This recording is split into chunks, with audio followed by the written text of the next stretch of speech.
exactly who was giving out what during Christmas. You must be, speaking of Christmas, in heaven this week. You got a whole big bag of popcorn here ready to go. Doesn't that look good, Joel? Ready to go. Week 3 of the season as the Lee Summit West Titans this week taking on the Blue Springs South Jaguars. Now, the Jaguars come into this game 0-2, but I think that's a pretty misleading number as they've had 2 tough opponents and played them both relatively well. I mean, if you remember when we ended the broadcast last week, we were over early because we had that running clock in the second half.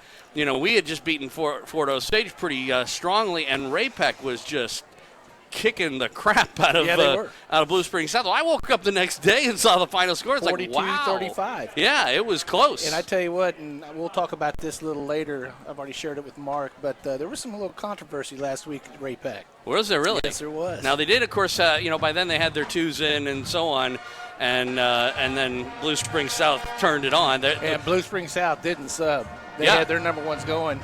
But, that's what normally happens when you're down. Well, then Tom, as soon as it's 35-42, Tom puts his number 1s back out there in the fourth quarter. They're cold, and they're trying to get adjusted. That's a tough thing to do. A very tough thing to do. And also welcomes injury, too. It does, but then I guess there was some conversations coming across the field as they were shaking hands.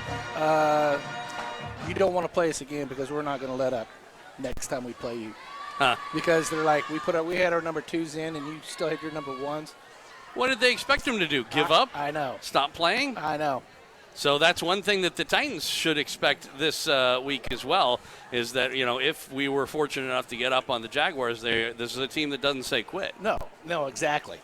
Exactly. And that's the thing that I guarantee you Vinny watch that film over and over again and won't make that mistake either. Well, we talked about it, he and I, a little bit on the coaches' conversation, which we'll get to in just a minute.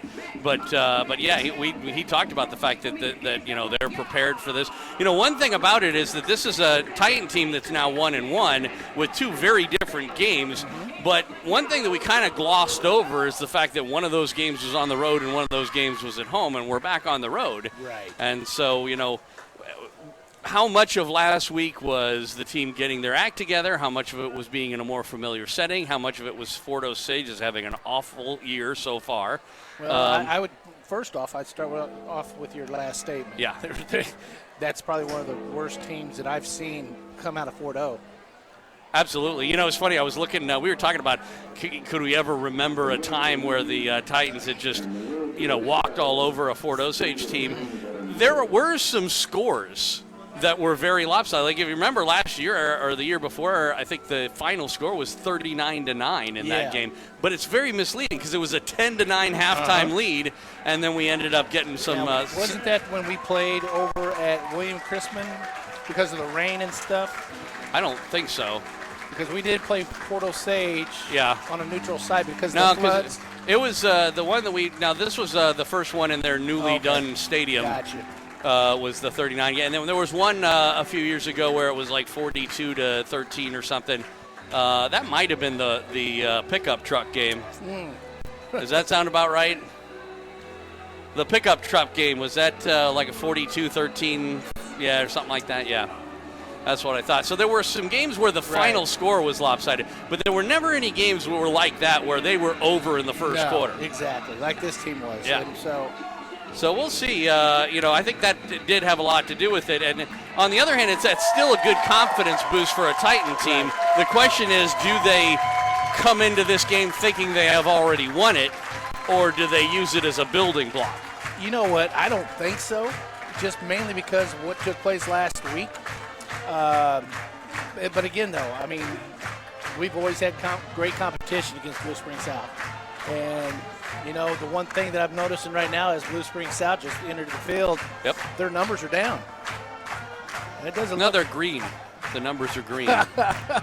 Sort of dark blue.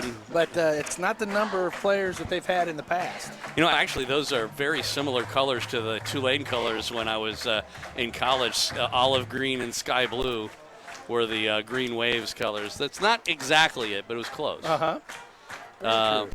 So anyway, and you're right. The numbers are definitely down.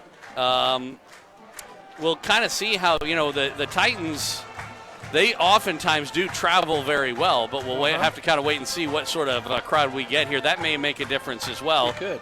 Now, you like to call them business trips when you would go on the road, which I think Vinny has taken up that reign as well. Yes, he has. Yes, he sure has. But the whole point of calling them that is to not get caught up in any kind of emotion. Right. No doubt there. No doubt there. They know this is a tough matchup for them tonight, and they've got to get this W. All right, well, we did have a chance, as I mentioned, to talk with Coach Carswell in the coaches' conversation, so let's go ahead and get to that right now, the coaches' conversation, and then we'll be back with more of the pregame show. It's the Lee Summit West Titans and the Blue Springs South Jaguars here on Titan Football. It's the coaches' conversation. Joel Becker talking with Lee Summit West head coach Vinny Carswell as we move to week number 3 of the season and back on the road. We find ourselves at Blue Springs South. Now, obviously, you probably feel a little better this week compared to last week after a strong performance against Fort Osage. Sure, yeah, we felt that we put together a great game in all 3 phases. We felt our offense moved the ball and made some big plays, and defense showed up in a big way, and special teams. That's probably what I was most proud about, is our special teams really improved in week 2. Yeah, they did do, and that it really helped a lot as far as the field position situations. They had some real trouble with their punting. And they did, and you know, our Sammy did a better job of punting last week. We hope it's going to carry over now. Yeah, let's hope so. Now, obviously, one of the tough things, though, Fort O is apparently having a bit of a down season this season. I can't remember any time in the past where we've been, running clock to start the second half with a team like that.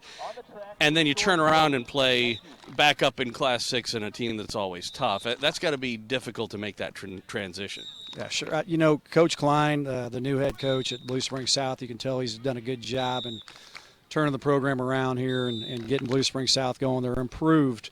Don't let the 0-2 record fool you. They've got some weapons, and they battled back in that Ray Peck game. Ray Peck got up on them pretty well.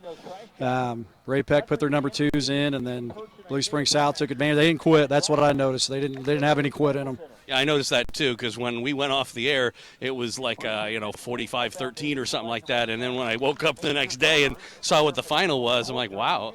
Yeah, and again, they made some big plays. Their quarterback is pretty agile, number 11. He throws a good ball. They've got some good wideouts, so it's going to be a test for us for sure. Now, I was talking last week about what we learned in the first week. One thing we kind of learned last week, or I don't know if it's so much something that we learned as much as something we demonstrated, which is that we've got a lot of receivers on this team that are going to create some real matchup problems with other teams. Yeah, A.J. Russo, came out on that first score for us versus Fort O and had a great catch and straddled the sideline there and made a score. Trevor's just not the only one. Trevor had a couple touchdown catches and threw for 1 too.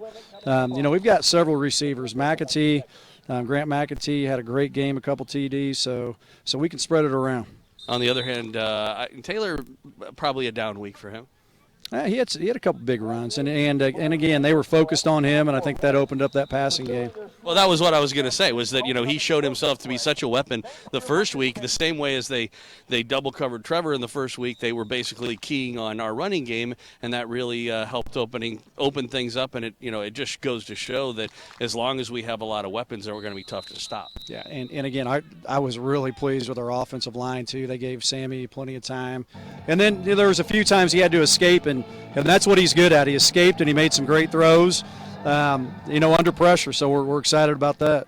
On the defensive side of things, that front 7 also, they had a hard time getting any running game going. Fort O was more balanced this year than I usually see them, but at the same time, they still they struggle to get anything going. Yeah, and we got good pressure on the quarterback. That's something we got to do tonight against Blue Springs South. We got to carry that over to this game because they throw the ball quite a bit. Our front 7 did well. They got after the run and then put pressure on the passer when we needed to. All right, so what are the things you're looking for today's game against Blue Springs South? Well, again, Blue Springs South runs some unique sets. They run a lot of empty. They, like I said, they like to throw the ball, but they've also got a decent running game. So they're going to be tough, and we got to find our matchups and make sure that we're solid in our defensive checks. I think that's going to be big in slowing their offense down.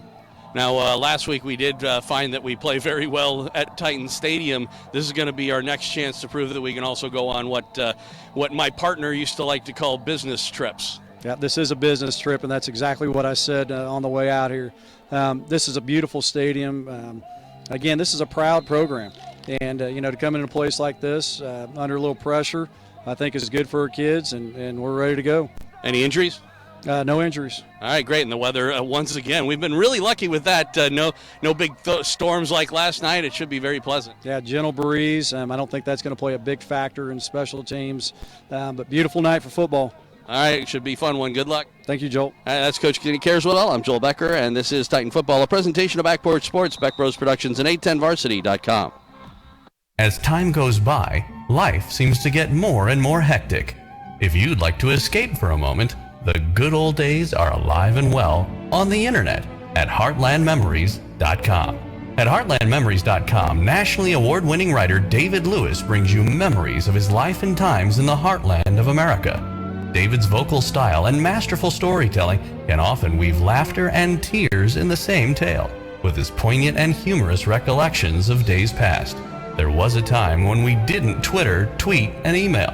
That time is still doing fine at heartlandmemories.com. Canoe whitewater, beat the sun to the top of the hill, play baseball, jump in a pond with a horse, have Christmas dinner with Aunt Myrna, meet some real old-timers. You can. It's not too late. Spend a little time with David Lewis at heartlandmemories.com. Relax for a while. The good old days are waiting for you.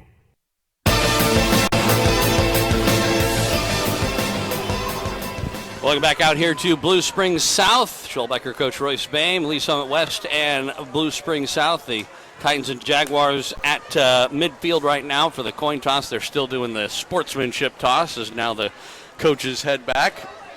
I don't know if you recognize this guy that's reffing it all, Coach. Stompoli. He is it my imagination, or does he like to chat a lot? He loves to chat. He's a big-time talker. I noticed that. So the Titans will have the toss here.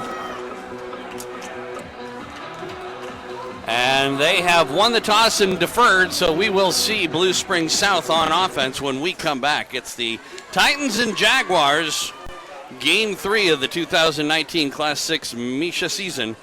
Back with the opening kickoff coming up after this on Titan Football, a presentation of Backport Sports, Beck Bros Productions, and 810varsity.com. 810 Varsity takes you through the football season like never before. Watch games live throughout Kansas and Missouri, and even postseason action at 810varsity.com.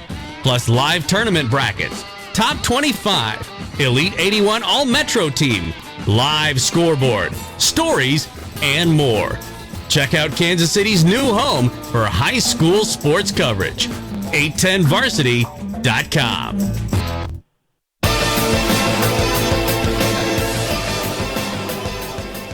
Welcome back out to Larry Stewart Memorial Stadium here, Blue Springs South High School.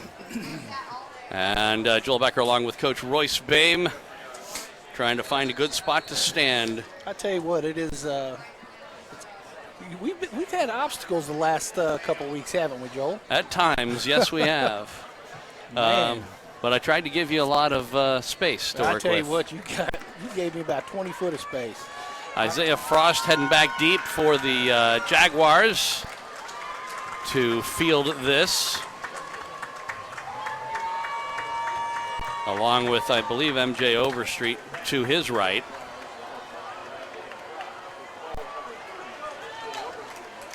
And Cole Stewart with the ball teed up at the 40-yard line, just to the left of midfield, and we're just about set to go. As the crowd does continue to file in over on the opposing visiting side. Stewart's kick will come down at the 1, and it's Overstreet heading up the middle, now heading to the left. He's hit at the 15 and follows forward to about the 20. And that's where we'll see Max Kennard and company. As number 11 that Coach was referring to, who he described as a good thrower. Yes, very good thrower. Must have been. Come back 35 points. Although that could be a Kennard. What's a Kennard? Well, it's a prevarication. You remember that from The Natural? I do. A lie.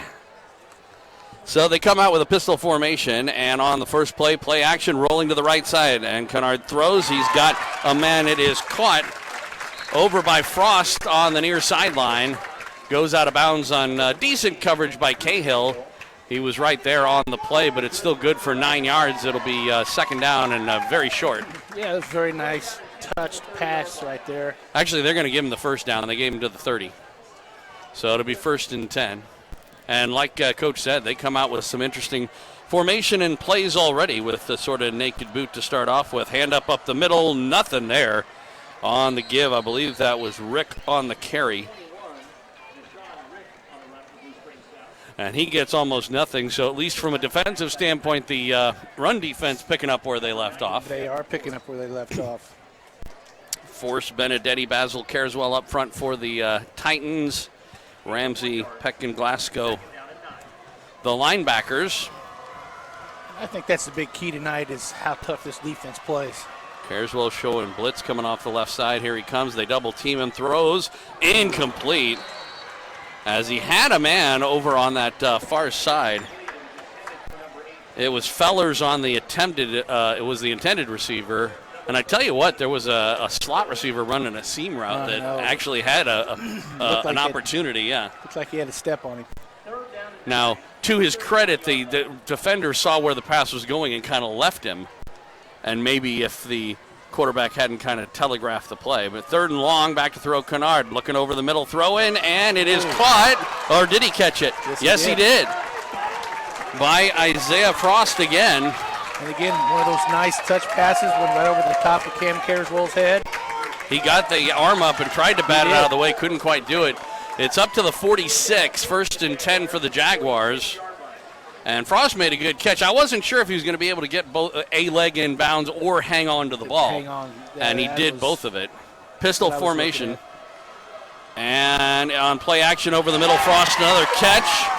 Hit and tackle as he gets to the Titan 40. Another pickup of 10 plus. That one's good for 13. And it'll be 1st and 10 Jaguars moving down the field on their opening drive. We have only played a minute and 20 seconds of the first quarter. And the Jaguars for the first time in Titan territory. And they're moving with a little pace here, too, offensively. Right up to the line, Twins on either side. Toss sweep. And can't get around the corner was Rick. He's going to lose a couple yards. Good job by the Titans on pursuit there. Did a great job of stringing that thing out. And it'll set up a 2nd down and 12. Loss of 2 yards. 2nd down and 12. They come up to the line quickly again. Man in motion from left to right. Rolling to his right, Kennard throwing on the run. He's got a man. It is incomplete, tipped, and knocked down by Ramsey as Wyatt Ramsey got a hand on it. Couldn't come up with an interception, but at least, did a good job of breaking that up.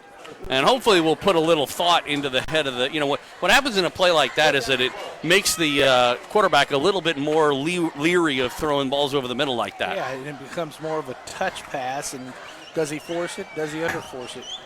3rd down and long. They were able to convert one earlier. Frost has been his favorite target. He gets a rush, gets around it, throws. He's got a man wide open down the far sideline. Feller makes the catch. And knocked down. Excuse me, that was not Feller. You like these colors, don't you? Well, yeah, it's kind of hard to tell. That one was thrown to Jalen Steele, coming from the H-back position. Feller was over there, too, by the way. You can tell Feller's got that big, long, blonde hair. But it was on the far side of the field, so I couldn't see. It'll be 1st and goal for the Jaguars. And I tell you what, the Titans had some good pressure there, but they couldn't get to him. Under center this time, Kennard with an I formation. They give it up the middle, and Rick was stopped again. He has not been able to get any positive yardage. No, not at all. But as yet. And once again, it looked like it was just a simple little seam route that we didn't cover very well. Very obvious. Clock running with 9:09 left to go first quarter. We've played just about 3 minutes. Opening drive here for the Jaguars. Titans have yet to touch it on offense. Again, under center I formation. Give to the first man through, and again, not much. It was positive yards. Then there's a flag at the end in the area that normally means face mask or something like that, but you never know. Could be anything. We'll check it out. Overstreet with the carry, the first man through, and it was a face mask on the Titans. The good news is all they can do is put a yard of extra, because he was down at about the 2 anyway. Right.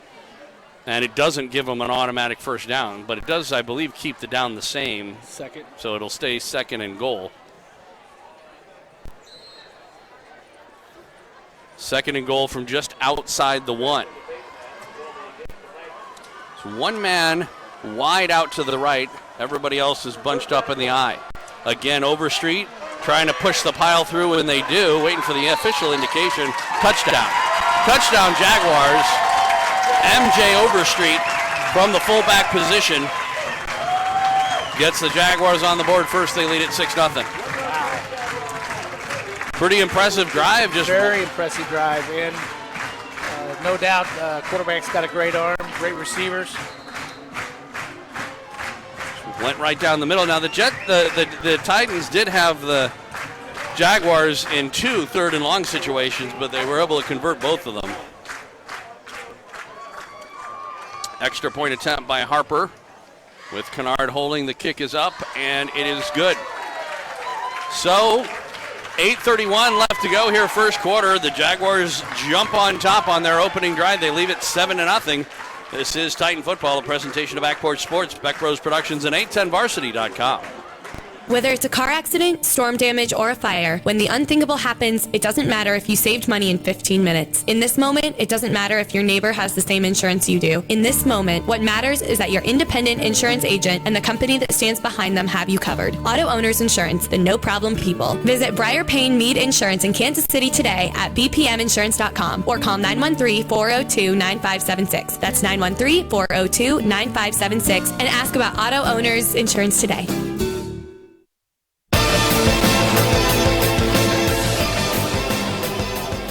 Welcome back out to Blue Springs, Missouri. Joel Becker, Coach Royce Bame, Lee Summit West, and Blue Springs South Jaguars on top of the Titans 7-0 early on. Still in the first quarter. We've played 3:29 so far.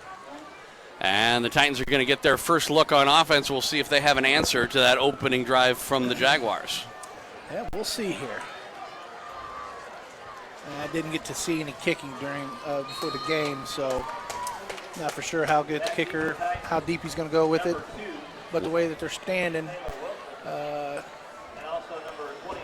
Shane Harper is the kicker. He's got it teed up pretty much right on the center hash at the 40-yard line. Wilson back deep for the Titans, and it's a squib kick down the middle, fielded about the 25 by an up man to the 30 and up to about the 33. So good field position for the Titans. As, let's see, looks like that was Jackson Surratt able to make it. He was actually pretty impressive last week, Surratt. He was. He had a good game last week. When he came in as a number 2 on the running game after the Titans were well ahead, but still facing the number 1 defense of the Fort O Indians at that time. So, Titans on offense for the first time in the game. They come out in the pistol formation. Wilson behind Cooper. He'll take the delayed give. Big hole up the middle.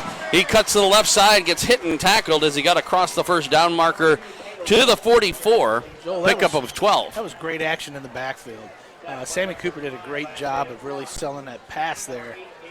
To set up the draw. Uh-huh. I thought it looked, did you notice that the tackle looked a little awkward? I thought that they might have gotten his face mask on that, but no flag came out. I thought so too. Yeah, just the way his head and shoulders moved. But at any rate, it'll be 1st and 10 Titans. Cooper with a man in motion. And they fake to him, throwing. He's got a wide open man, McAtee, but he couldn't get it to him. That would have been 6. Yeah, Grant McAtee over there was wide open, and he just overthrew him by just a hair, which is tough to do because we have tall wide receivers out there. And you know what? And another good sell on the fake that time. It was, and we've never seen that play before either. Twins on either side. Cooper from the shotgun on second down, back to throw. He's got some time. He'll step up, rolling to the right side, throws, and it is intercepted. Picked off by the Jaguars. It was intercepted by Jalen Johnson, their strong safety. It was intended, I believe, for Cardell, but it was hard to tell because, there were two guys over there, both in routes, which is always a dangerous thing for a quarterback to do. One was short and one was far, and he kind of put it in between them. Put it in a crowd. Yeah. And so the first turnover goes the way of the Jaguars. And I tell you what, when you're facing an 0-2 team, the last thing you want to do is give them momentum. Yeah, well, is first of all, give them a good opening drive where they get ahead, and then second of all, give them momentum. Right. We'll see if the Titans defense can step up as Kennard in the pistol formation. Back to throw, looking left side. He's got a man. It is caught. Hit and tackled across the 40 to the 44. Good for about 9 on the play to Frost. Or excuse me, that was Lanier who made the catch. That'll be second down, about 2. And again, the Jaguars run with a little pace on offense. Bit of a low snap to give to Rick. He's again hit right as he gets to the line. But the forward progress, I believe, is going to give him enough for a first down. Good spot. Yeah. That's going to move the chains. It'll be first and 10. He only needed 2, a short 2, and he apparently got it. But I tell you what, the Titans still doing very well defending the run, but they're having a hard time with the passing game. Back to throw, Kennard rolling right, throwing right. He's got a man. It's caught, hit, and then tackled. As a good job there by Glasgow of taking Johnson, who made the catch, and holding him there till he could get some help. Did a great job there. It'll be a pickup of about 6, though, a little over 5, a little less than 6, and set up a second and a long 4 from there. Right across midfield at the Titan 49. We're just less than halfway through this first quarter. Jaguars already up by a touchdown. Man goes in motion. That was Rick. They'll throw over the middle, and it's Johnson who makes the catch, bobbling. Hit by a trio of Titans, led by Carson Peck, but not before he gets well over enough for a first down across the 40 to the Titan 36.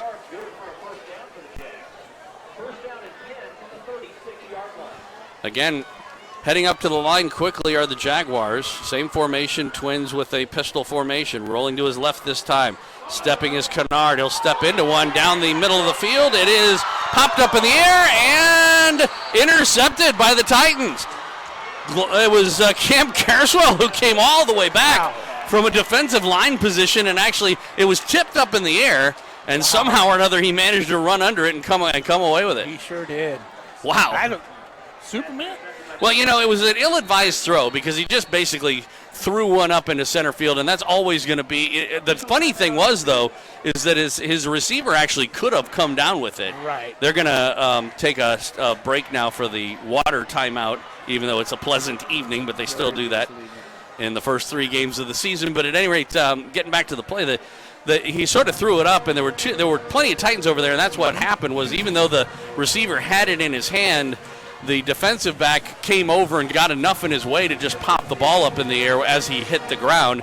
And then out of nowhere, Cam Carswell comes flying in and ends up with the ball. Like you said, a defensive lineman that far downfield. Did you feel something? Well, he kind of plays both as a defensive end and a linebacker at times, but even still. Yeah, but that was center field. Yeah, Joel. Yeah, that was, about 36 yards away from the line of scrimmage. Yes, it was. So the Titans take over 1st and 10 from their own 20, and their defense does them a favor and gives them back the turnover, although they do have a long field to go now. Cooper, one man to his left as Wilson goes in motion. They will toss it to that man, Surratt, and he spins his way forward for about 4. We'll see where they mark him down, maybe at the 3, maybe for 3. It'll be 2nd and 7, so I guess Jackson Surratt able to impress the coaches too, getting a little touches without having to be a number 2. Joel, I believe he impressed us last week too. Yeah. Hard runner.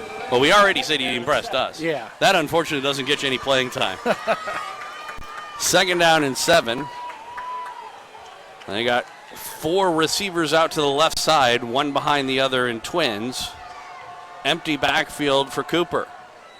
On the quarterback draw, looking for blocking. He gets hit and pushes his way across the 25 to the 26.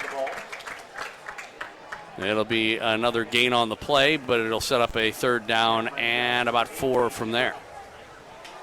Clear quarterback keeper the whole way. It was. But he did have some blocking in front of him. And I tell you what, that's one thing we didn't really see last week was Sammy running the football. Wilson into his left. Third down and 4. Will they go run or pass? Rolling to his left is Cooper. Throwing over the middle. It is caught. Good for a first down. Cardell across the 35 to the 37. Might have had some linemen downfield. Was there? Yeah, there is a flag down. We'll check the flag, so they may have to do this again on a 3rd and 9. Let's see the call. Illegal man downfield against the Titans, and it'll set up a 3rd and 9. Although I tell you what, that completion would have been good for a first down even from 3rd and 9. Right. Somehow or another, it's not as easy to convert it when it actually is 3rd and 9, though, is it? So they'll move the ball back to the 21. Clock is stopped with 4:48 left to go as they assess the penalty. I don't know how you get an illegal man downfield on a straight wide receiver run like that. And I tell you what, and he wasn't, I was watching, and I didn't think. So you thought it was a little tight call? I thought it was a very tight call. Titans now come out empty backfield, trips on the right, twins on the left. Cooper from the shotgun back to throw. He looked one way, pulls it back in, able to elude one man. A second man rolls to the right. He will try and run it, gets across the 25, still on his feet, 30, first down and more, hit and tackled as he got to the 35. Sammy Cooper just weaving his way a la Fran Tarkington. Yes, he was. And gets himself a first down. Man, I tell you what, though, like you said, he had somebody right off the bat. We thought better of it. We thought he was going to throw it. Yeah. For some reason, he didn't like what he saw and pulled it down. So, 1st and 10 Titans from their own 36. Trips on the left, one man on the right. Now Wilson will move back into the backfield as the give is to Surratt.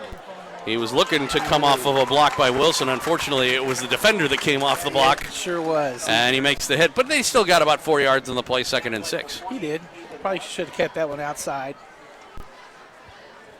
Interesting that they have been targeting Surratt a couple of times here with Wilson even acting as a lead blocker in that play.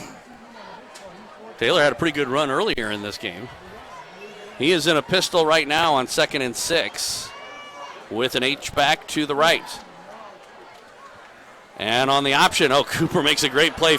And he's still on his feet going inside the 35-30. Forced out of bounds as he gets down inside the 25 to about the 22. Sammy Cooper with a long run of nearly 40 yards, maybe even more than that. And the Titans in business near the red zone. Very impressive. It was a great decision not to do the fake because the defender really bit on just a little shoulder move. And I tell you what, the line opened it up too. Quick play off the long play. They've done that a couple of times. There is a penalty flag down. I don't know, maybe they had an illegal formation. Let's see what the call is.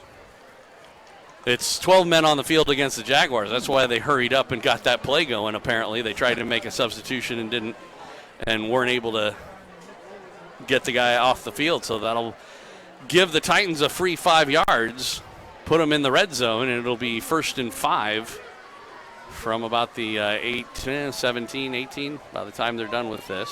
For some reason, they're having a discussion. Joel, if I hit you in the back of the head, don't think anything of it. Wasp back here flying around. At least that's his excuse, and he's sticking with it. It's because I don't think I don't know that you're just trying to give me a concussion so you can do play-by-play. No, thank you. Pistol formation, one man to the left. They give it to Surratt. Pops off to the right side. He's spun down as he gets inside the 10. down to about the 8. Surratt with another good run. He's not getting huge chunks, but he's been getting positive yards every time he touches the ball. And it'll be second down for the Titans. Ball's on about the 8. Trying to tie this game up. Cooper back to throw, looking left side, throws left side. He's got a man, but couldn't quite get it to Taylor Wilson. The throw was just slightly underthrown. He couldn't stop his momentum and pick it up. And it'll set up a third down. 2:36 left to go here in the first quarter. Titans trailing 7-0, but threatening. With the ball on the Jaguar 8. And a 3rd and 6. Pistol again with twins on the right and an H-back to the right as well. Wilson is the deep back. Cooper back to throw, looking left, throwing left, and good defensive play. It was intended for Cardell. Broken up over there on the play.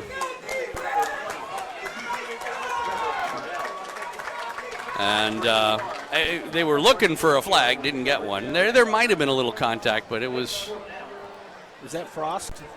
Who made the... I couldn't tell. I don't think it was. Okay, now I understand why you were mad at me when I got those gray uniforms. So the Titans will try and go for 3. I think that was Nishan Rick possibly on the coverage. Ooh. The kick is up, and it is good. So let's see. That would be 24 yards on the kick for Cole Stewart. And the Titans at least get on the board. 7-3 our score. We'll take a break, come back with a kickoff coming up after this. This is Titan Football, a presentation of Backport Sports, Beck Bros Productions, and 810varsity.com.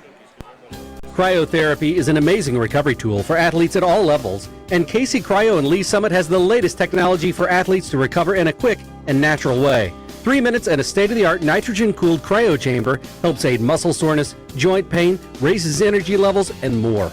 Casey Cryo also offers Normatec compression therapy, which massages sore muscles and joints to get toxins and lactic acid flushed out. Recover quicker at Casey Cryo and Lee Summit, just off 50 Highway between Chipman and 3rd, next to Genesis.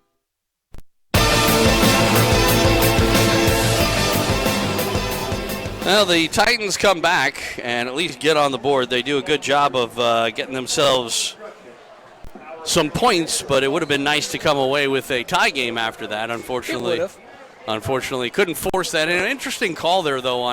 We've talked about this before. They had 2 receivers and an H-back with a pistol formation. You had one guy on the other side. They tried to isolate that, but I always hate it when you only have the one choice. Because if there's good coverage, then Sammy really didn't have anything else he could do. That makes it pretty tough. Kick comes down at about the 5. Coming up is Overstreet up the sideline and knocked out as he gets near the 30. In fact, they mark him at the 30-yard line, and that's where the Jaguars will take over. They have moved the ball pretty well both times on offense, although the first time getting into the end zone, the second time ending on a turnover. So the Titans with 3 points off turnovers in this game so far. But that was a great drive off that turnover. Yeah. Well, and keep in mind that the Jaguars were going off of a turnover themselves and were unable to capitalize. Kennard out there real quick. As we said, they play with pace, kind of a la the Mizzou Tigers as they give up the middle. Not much there.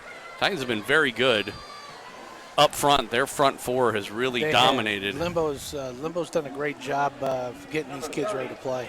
That was Overstreet on the run, not Rick, by the way. But no gain on the play. It'll be second down. But like I said, they get up to the line quick. They don't always run hurry up, but they're always there. Man in motion. Rolling to his left. Kennard throwing to the left. He's got a wide open man. It is caught. Knocked out of bounds to Storr. Near midfield. Well enough for a first down and about 10 yards more. It'll be 1st and 10 Jaguars right around midfield.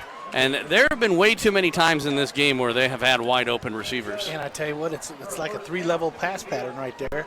And it's always that man in the middle that the quarterback's able to lob it right over the top of the outside linebacker. Clock stopped with $1:41 left to go in the quarter. 1st and 10 at midfield. Jaguars going to give up the middle. First hole. Overstreet got through it, but only able to get about 2 yards. A real good job of West Dazzle to come up and close that hole as quick as it was open. Good pressure by Cam Carswell there on the quarterback. So it'll be 2nd and let's call it 9.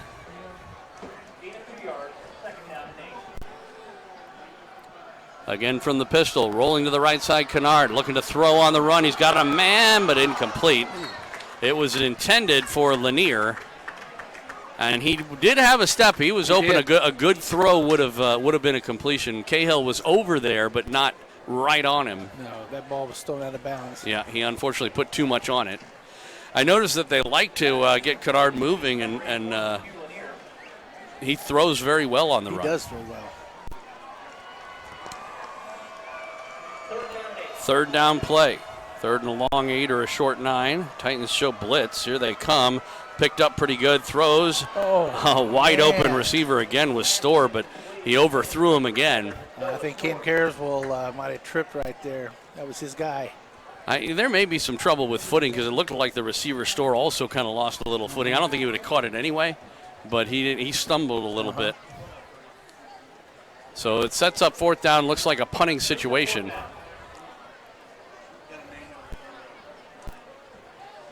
The quarterback, Kennard, is the punter as well. He's standing back at about his own 40. It's a good snap, and he'll step into it. High punt, wobbly, a little short, bounces at the 25, takes the Jaguar bounce to about the 23 or 22, and that's where the Titans will take over. Their last series started at the 20, and they drove down and got a field goal out of it. Less than a minute to go here in this first quarter.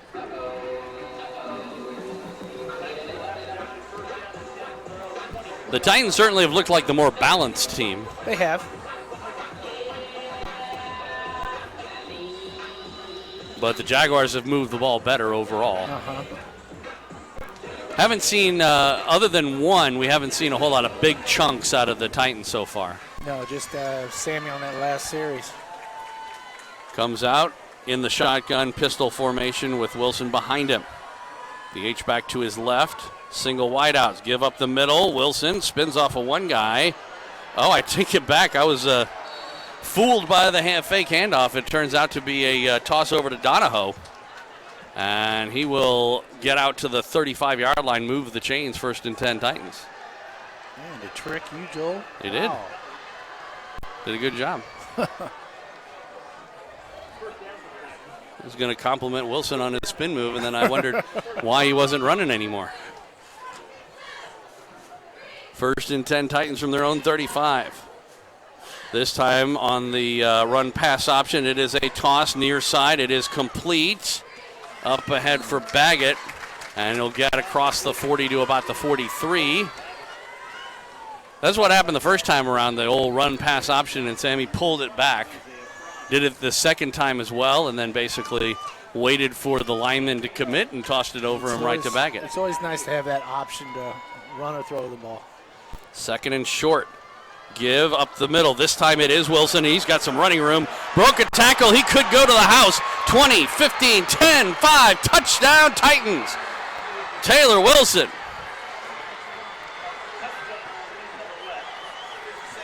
From 57 yards out, practically untouched. Beautiful. The offensive line open the hole there. Chris Barrows working extra hard this past week to get these guys ready to go. And the Titans take their first lead of the game, 9-7, with the extra point to come. Stewart, the left-footed kicker, out of the hold of Trevor Cardell. To give the Titans a 3-point lead. Snap back. It was a low snap. Cardell got it up. The kick is up and good. 8 seconds left to go, first quarter. Titans take their first lead of the game. 10-7 our score. Back with more after this on Titan Football, a presentation of Backport Sports, Beck Pros Productions, and 810varsity.com.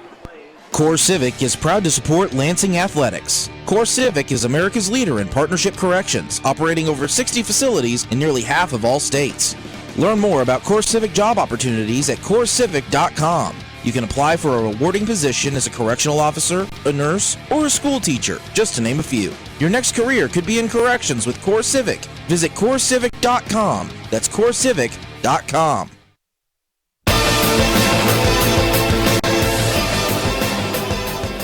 Welcome back out here to Blue Springs South at Larry Stewart Memorial Stadium. There we go.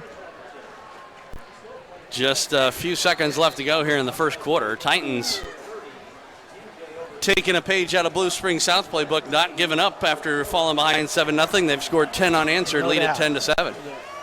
Very impressive. But once again, a lot of credit to that offensive line for opening up the holes. Stewart from the middle of the field kicks it high and deep to about the 4. And taking up the near sideline, Frost. He's hit and tackled just right as he got to the 20-yard line. I believe he'll be about a yard shy. And so we'll see this Jaguar offense again in the best job so far of the game by the Titan defense in the last series. But they did show themselves to be still somewhat vulnerable. Tell you what, though, on that last run, Frost at the very end of it, a little lackadaisical with the ball. I think he was a little lucky that it didn't get knocked out. Right. Especially on a run back, because you never know on a run back where bodies are going to come from. Kennard out there with an empty backfield to start off this play. He's got trips on the left, twins on the right, and he'll roll to the left side. Looking to throws left side incomplete. He's looking for Frost over his head. He was well covered on the play. He might have just thrown that away. Talking about that defense, Vinny Carswell has been in charge of that defense all but 1 year, and that was his first year as the head coach. He brought somebody else in and tried to give the reins to somebody else and learned his lesson. Took it over, and honestly, that's Vinny's baby right there, and that's one thing that the Titan defense has played well for many years. Well, he did a good job of making the quick early adjustments. We got to take a break here. The first quarter is history. 12 minutes of football in the books. The Titans lead at 10-7. Here on Titan Football. A presentation of Backport Sports, Beck Bros Productions, and 810varsity.com. Today is a new day. A day we've been waiting for our whole lives. We've put in the work to get to this moment. To have this opportunity to come together as a team. Everyone knows KC is on the rise, but what they don't know is we're just getting started. Community America, powering the rise of Kansas City.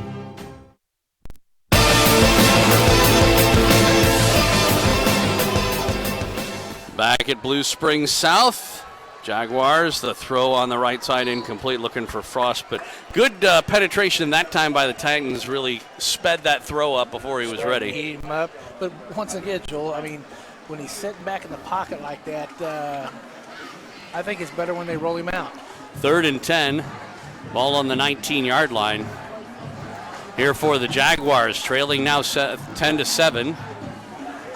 Just underway second quarter. They go with 4 receivers all on the left side and 1 on the right. Empty backfield and only 5 men up front to try and block 3 for the Titans. And they send a 4th in on a blitz, but they pick it up. Kennard throwing. He's got a man down the far sideline, but incomplete. And if you look over here on this side of the field, number 7 was wide open. Yeah, and he wasn't the guy that he threw it to, and No. it wasn't catchable anyway. No. But I tell you what, Cole did a pretty good job staying stride for stride on that far sideline. And like you said, luckily for the Titans, Kennard could not see on the other side. He will be punting for the second time of the game, this time standing on his own 5-yard line. As Wilson, I believe, standing well back around this 45. The kick, this time a better kick. Wilson will take it on a bounce at the 39. Hit as he got across the 40 to about the 41. Good coverage. Pickup of a couple, but the Titans will have pretty good field position starting off here in the second quarter. Best field position of the game. It is. To start a drive anyway. And their offense seems to be getting better and better as the game's going on so far. That's a good sign. It's a very good sign. First drive ended in a interception, the second one in a field goal, the third in a touchdown.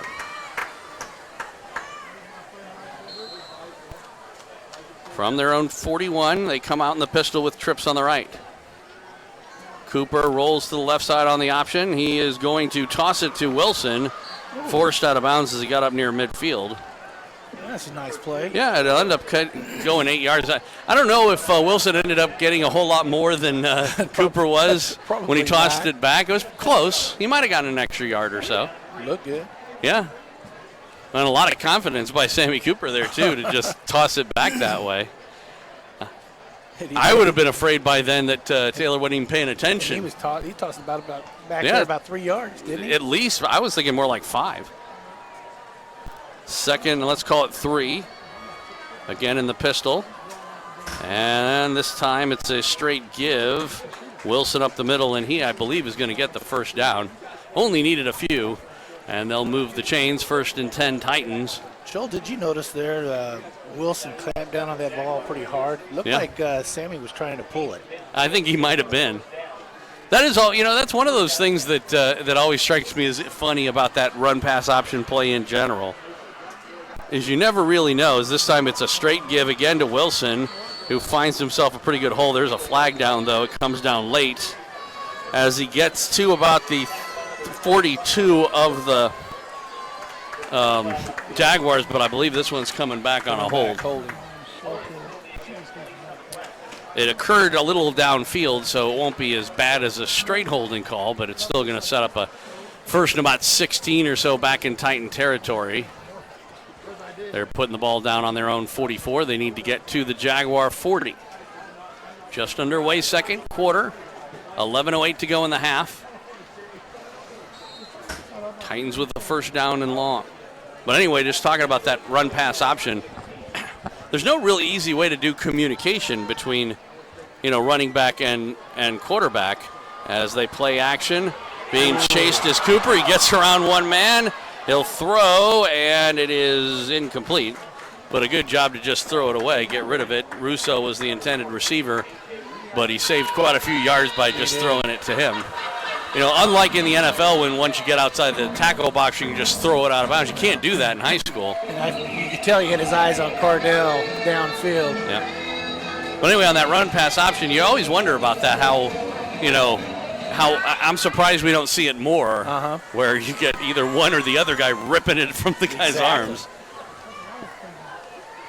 So it'll be second and long, second about 16 on the delayed give, and unfortunately contact in the backfield as it was to Surratt, but he never got going, and it'll be no gain on the play, third down and a ton. So this looks like one of those drives where the holding penalty will kill it. It's going to kill it. But we'll see. It's still 3rd and 16. You never know. The Titans are certainly capable. I don't know. I question that call, though. Why to call it on that? Yeah. Yeah. It's one of those things. It's become a more standard play. 2nd and long, you run the ball to try and set up a more 3rd and manageable. But I'm with you. Because at this point, it's almost predictable. Throw wide open, Baggett makes the catch, and he'll get a first down. Hit and tackled as he got across the 40. But he only needed the 40, got to the 39, and a nice little quick hitter there. That was one of those quick slants. Didn't slant much, but didn't need to. He didn't need to. And that was smart quarterbacking there by Sammy Cooper, recognizing that they were too soft on him. And like I said, we have such weapons at wide receiver, not just, we got Baggett there, we talked about Russo, McAtee, and of course Trevor Cardell. And they all present huge matchup issues. Every one of them is like 6'8" or whatever they are, They got length. Yeah, it's tough. And they got size too. On the first down play, run pass option. Cooper keeps it, throws it. He's got Cardell caught inside the 20, carrying tackles down to about the 13. It'll be 1st and 10 Titans from there. Trevor Cardell with a nice catch and run. That's a very nice job. Getting smart now. Running good routes. Now, Sammy, I would say this game has been a breakout game for Sammy Cooper as far as decision-making is going, more than anything else so far this year. Well, and the thing, too, that Sammy's not getting hit. Sammy's able to stay on his feet. Pistol formation here on 1st and 10. They give it to Wilson up the middle. He was able to get a yard or two. Down to the 11. It'll be 2nd down and about 8 from there. Yeah, he's had some pressure here and there, but he's managed to elude it most of the time.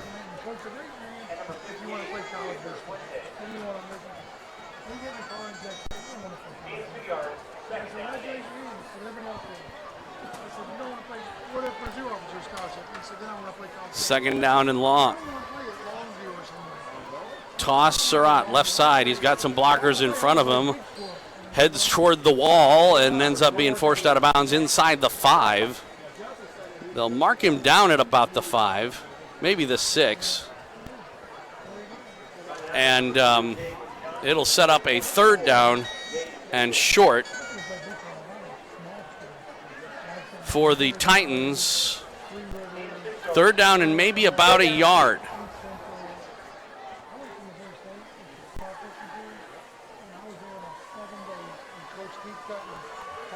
They come out still in the shotgun formation. Twins, split backs on either side. Now Wilson goes in motion to the right. They toss it to the right. Surratt, he'll get the 1st down and more. Heads to the end zone. Touchdown. Touchdown Titans. As Jackson Surratt, following the lead block of Taylor Wilson, just waltzes his way into the end zone to give the Titans a 16-point lead. Well, let's see, it's 16-7 lead, excuse me, with the extra point still to come. Yeah, Sterling did a great job right there calling that series. Well, like I said, the Titans have been the more balanced team up until now, and that was definitely apparent on that drive. Stewart's extra point is up, and it is good. 8:12 left to go here in the first half. Titans extend their lead. They lead it by 10. 17-7 is our score. Kickoff coming up after this on Titan Football, a presentation of Backport Sports, Beck Bros Productions, and 810varsity.com. Whether it's a car accident, storm damage, or a fire, when the unthinkable happens, it doesn't matter if you saved money in 15 minutes. In this moment, it doesn't matter if your neighbor has the same insurance you do. In this moment, what matters is that your independent insurance agent and the company that stands behind them have you covered. Auto Owners Insurance, the no-problem people. Visit Briar Payne Mead Insurance in Kansas City today at bpminsurance.com or call 913-402-9576. That's 913-402-9576 and ask about Auto Owners Insurance today.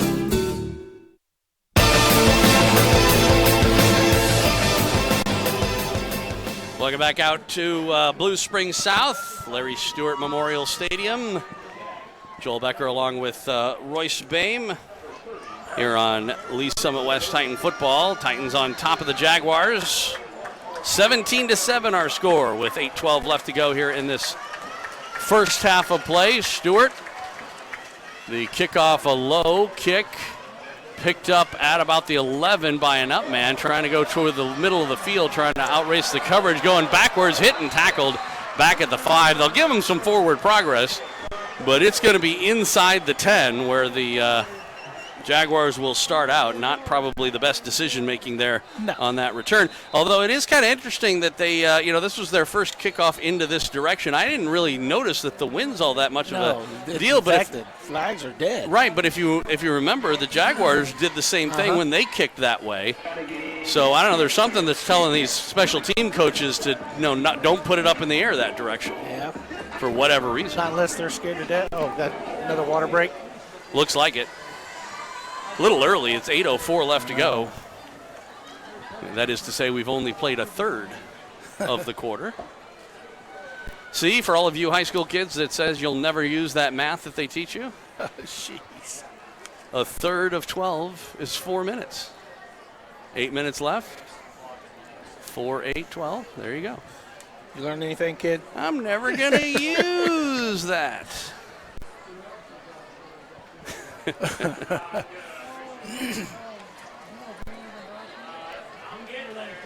Well, at least they're maybe learning a little about hydration. They are. Could be. Like, well, are we going to have another 20-minute half? Like how to spell hydration. There you go. My phone will tell me how to do it. All right, Kennard from the pistol. And he'll throw near side. Oh, boy, he had a wide-open receiver against Storr. And it was almost like Storr wasn't expecting the pass. I don't think he looked back. It hit him in the hand, literally. And when I say literally, I mean the real literally, not the way they use it nowadays. By the way, did you know that they actually have changed the definition of literally to include the commonly used version of it, which doesn't actually mean literally, but means figuratively, yes? Literally? Yes. Handoff. And I believe that was Overstreet on the carry. Not much there. Maybe back to the line of scrimmage. They'll set up a 3rd and long. So what that means is there is no word literally anymore. There literally is no word literally. Jeez. Hey, we're getting to educate. Joel's educating us today. You're the teacher. 3rd down and long. Kennard. Twins on either side. Back to throw from his own end zone. He'll roll to the left side, getting a throw, makes the catch, but going to be short of the first down, I believe, was Johnson.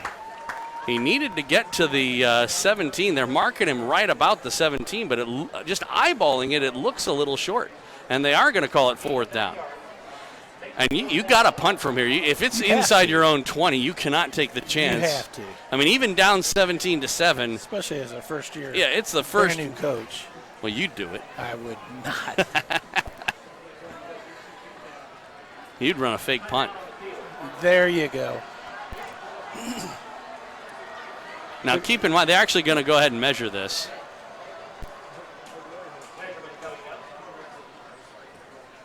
So they can defer their decision. Short? I think so. I mean, that was what it looked like eyeballing it, but you never know.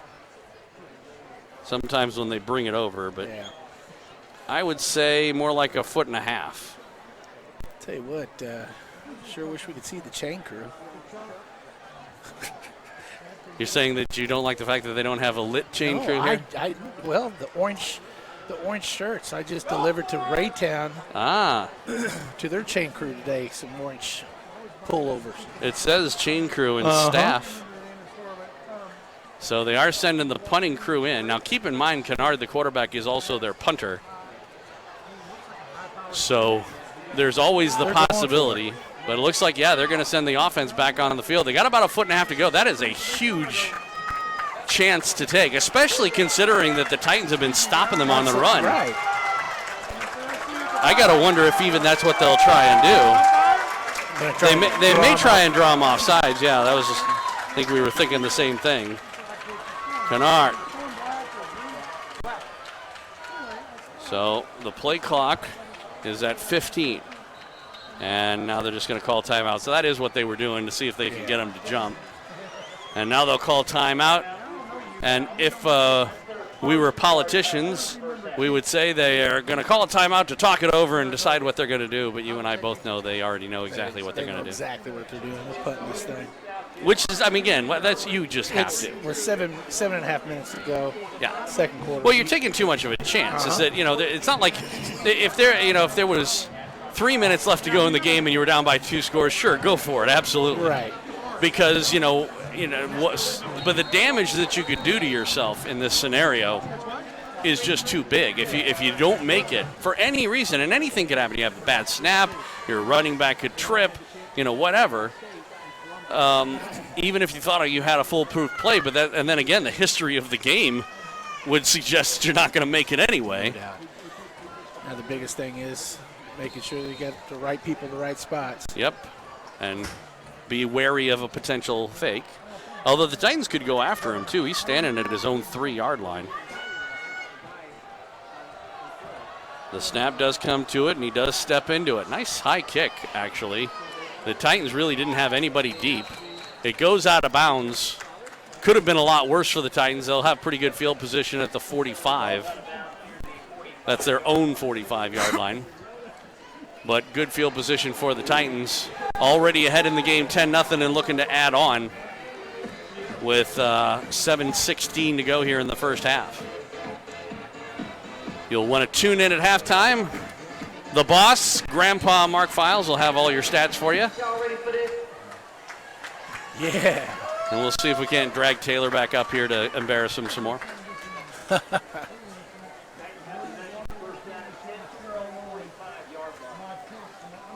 Titans offense back on the field. They come out in the pistol. Twins on the left, one on the right. And it is a give. Wilson trying to get around the left side, does. And good running for Taylor Wilson, about 8 yards off a left tackle, and ends up at about the Jaguar 48. It'll be shy of a first down by maybe 2. That's called the 47. Yeah, offensive line did a good job right there again, opening that hole for him. It'll be second down and short. Again, the pistol. This time the Twins are to the right. One man to the left. And again, a give. Going left side is Wilson, and he'll get that first down before he's knocked out of bounds inside the 45 at about the 43. Pick up of maybe 4. And it'll be first and 10 for the Titans. So, you know, today is Friday the 13th, right? Are you scared? No. Are you a triskaidekaphobiac? See that full moon? Well, that's triskaidekaphobia is the fear of the number 13. Oh, heck no. Back to throw Cooper. There's a flag down over the middle. It's caught Cardell. This is going to go into the end zone, but it's coming back. I think they're going to nail him for an illegal formation. There was the way they threw that flag. I think for sure that's what it's going to be. I'm not so sure it's the right call, but I don't think it makes any difference. It's coming back. Illegal shift is the call. What happened was that they came out of that huddle, and of course everybody has to set for a beat before they snap the ball, and I think the ruling was they snapped it too quickly. And again, I think that was really a break for Blue Spring South, because I don't think it made any difference to the play, but more importantly, I think they did. It's one of those gray areas of the rule book that it doesn't specify you have to be set for 0.3 seconds or anything like that. It's just something that the officials sort of feel. But it is a 5-yard penalty, first and 15. Still in Jaguar territory at about the 48. Man in motion, a toss. Wilson. He'll get back those 5 yards and maybe a yard more up to the 42. And it'll set up a 2nd and 9. And as quick as that flag came out, I thought we had a lineman downfield. I didn't think it was that. I thought it was. I thought they might have, because it came out so quickly and snapped it. I thought they might have not had the right formation, like didn't cover somebody up or something like that. But similar kind of a call, regardless. 2nd and 9, pistol formation. Twins this time on either side. Bad snap, and we get a flag. It's going to be a false start against the Titans. So. They gained 6 and give back 5. Is this game 1 again? It feels like it. Just under half a quarter left to go in the first half. 5:53, second quarter. Ball now back to the 47. And it'll be second down and about 14 from there. Man in motion is Surratt, and now we get whistles again. Delay game. False start again on the Titans. I don't know if the center's doing something that is causing an issue. Well, I tell you what, I thought the center had been moving early a couple series ago. I don't know if they warned him anything. Who knows? But it's the umpire that was making the call. Right. So that now it's like another holding call with 2 straight 5-yard penalties. And it's back into Titan territory at their own 48. Second down and about 21. Cooper back to throw with the empty backfield. He's got time. Throws over the middle, incomplete. Threw it over McAtee, which is hard to do. It is. He had those both arms up, and it went through him. And we had Cardell downfield. The sideline. A little bit more open, too. And so it'll set up a 3rd down and a ton. Interesting call here in a situation for the Titans. Do you play for half a chunk and then, potentially go for it on 4th down? Do you try and go for a 21-yard play? Like you said, they've done a good job of protecting Sammy, or at least giving him the opportunity to get around any coverage that does come in. I can see another deep ball right here. They show blitz. They contain it. They throw, and it is incomplete. caught but then dropped on the far sideline I tell you by what, Baggett. You couldn't have put the ball in there any tighter.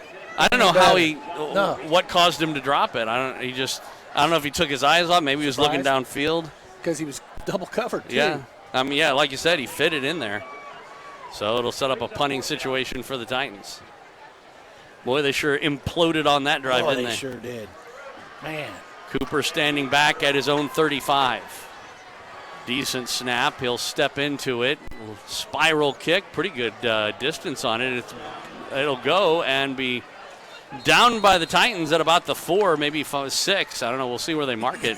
Great punt by Sammy Cooper. And a good job of coverage. And the one part of it that was finally the smart thing was that player realizing he had to stop before he ran into the end zone. Because, even though he touched it at the 5-yard line, if you run into the end zone while still holding the ball, it becomes a touchback. Well, I've got a brick wall in my way, and so that's exactly what I was looking at. Yeah. I was waiting for your reaction. He stopped at about the 1, but it was like he was still running, and then all of a sudden he put the brakes on and managed to stop himself just before he got in. They will put the ball on the 5-yard line. They come up in an I formation, bunch set, and it is a give. And I believe that's going to be Rick, who does not get much, maybe to the 6. And it'll be a 2nd down and 9 from there. Boy, the Titans defensively really sold out on the run there. Sure did. It worked out for them, but if they had done like play action or something, they could have been in real trouble. That could have been like a 95-yarder, because you don't have any safety help in that situation. Exactly, because safety came up and made the stop. Again, the give to the first man through. Good job of pushing the pile a little bit to get some positive yards. And I believe that's going to be Overstreet on the carry, but not much there still, only a couple. And it'll set up a 3rd and long, 3rd and about 6, maybe 7. Clock running with 4:10 left to go here in the first half, and the Titans up 17-7 over the Jaguars here at Blue Springs South. Well, Lee Summit West traveled pretty nice tonight. Yeah, it took them a while to get here, it looks like, but they made it. There's a lot of traffic coming from that area. There is. I should tell you what was going on over in Lawrence today. I formation, under center is Kennard. Takes the snap, he'll roll to the left. He's being chased, hits, tackled, and I believe he barely stayed in front of the goal line. It'll be a 4th down and a ton from just in front of the goal. Not even the 1. It's like inside the 1, maybe a hair outside that line. Boy, he did a good job of getting that ball across the plane before he went down. And I tell you what, if there was any instant replay, I bet that knee was down. Maybe, maybe not. I still think forward progress would have gotten him away from a safety. But this is a dangerous punt because they're only snapping it 10 yards, where normally it's a 15-yard snap, and they did come after him a little bit, got the kickoff, and it goes out of bounds, but probably inside the 35, it looks like. We'll wait till they walk it off. Actually, they're going to put it at the 37, it looks like. But still, that's the 37 of the Jaguars, and a really good position for the Titans. Great defensive stand that time. That was a very good. After a great punt by Cooper, they really did a good job. And like you said earlier, they put 6 guys in the box to stop that run. The only thing that I would say is it was also an extremely conservative offensive, play calling by the Jaguars, which worked out well for the Titans. Cooper will give it up the middle. Wilson, he was hit as he got to the line, spun his way ahead for a yard, but it'll be 2nd and long. Clock running with under 3 minutes to go here in the first half. Man, it's a beautiful evening. It is gorgeous. Gosh. I wouldn't be surprised if by the time the football game is over, it might actually start to be getting a little chilly. A little chilly? Yeah. The overnight low is supposed to be 59. Here's Cooper on the option. Left side, he'll keep it. Breaks a tackle, throws off one guy, gets inside the 30 down to about the 29. It'll set up a 3rd down, 3rd and about 4. Actually, let's call it 3. Let's see where they put the ball down. Actually, where they put the ball down is 3rd and 1. And they could even be in 4-down territory here. Let's see if they need it. Wilson, he'll get that first down and more as he spun off a one tackle, got across the 25 down to about the 22 before they blow the play dead. And that'll move the chains. 1st and 10 Titans. The reason why I was saying before I thought it might be 4-down territory is based on the way they were kicking those kickoffs. They might have thought that it wasn't a possible field goal. Oh, that's true. And they might have thought they were in that situation, but turned out to be academic. Here's Wilson again on the run to the left side, trying to get around one man. Good job penetrating with the tackle in the backfield for a loss. I believe that was Ethan Watson getting into the backfield. And a timeout has been called by the Titans as we're down to minute 29 left to go in the half. And it's a 2nd down and about, let's call it 13 after that loss. First time in a while there that, Taylor Wilson, it's great to have the confidence that he does of being able to beat people in the open field, and usually he does. That was the first time in a while you've seen somebody get into the backfield and he couldn't make a miss. And I tell you what, Joel, that play right there, if you watched Sammy, there was nobody covering Sammy on the backside. So Sammy could have kept that thing and ran for days. Like you said, that run-pass option, it's a tough one to do. It's one of the reasons why we probably didn't see it for the first 80 years we played football. So that's why I question how much does Sammy control it, or is that called from Sterling? I think most of it comes from the coaching staff for most teams. I don't know about this one and this, but I think that's usually the way that works. Although the quarterback has to have a certain amount of freedom, or there's no point in doing it. Back to throws Cooper, trying to set up a screen. He does. It is caught by Cardell with lots of open running room. Down the far sideline, into the end zone, touchdown.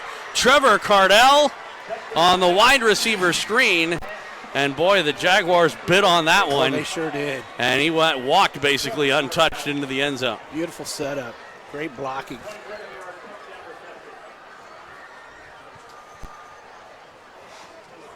Makes the score 23-7 with the extra points still to come. A minute and a half left to go in the half. Cole Stewart. And, of course, Cardell, who caught the touchdown pass, also will hold here. Snap back, ball down, kick up, high, long, and it is good. 1:27 to go here in this first half of play. The Titans strike again. They lead it 24-7. Over the Blue Springs South Jaguars. Back with more after this on Titan Football, a presentation of Ackport Sports, Beck Rose Productions, and 810varsity.com. Cryotherapy is an amazing recovery tool for athletes at all levels, and Casey Cryo in Lee Summit has the latest technology for athletes to recover in a quick and natural way. 3 minutes and a state-of-the-art nitrogen-cooled cryo chamber helps aid muscle soreness, joint pain, raises energy levels, and more. Casey Cryo also offers Normatec compression therapy, which massages sore muscles and joints to get toxins and lactic acid flushed out. Recover quicker at Casey Cryo and Lee Summit, just off 50 Highway between Chipman and 3rd, next to Genesis.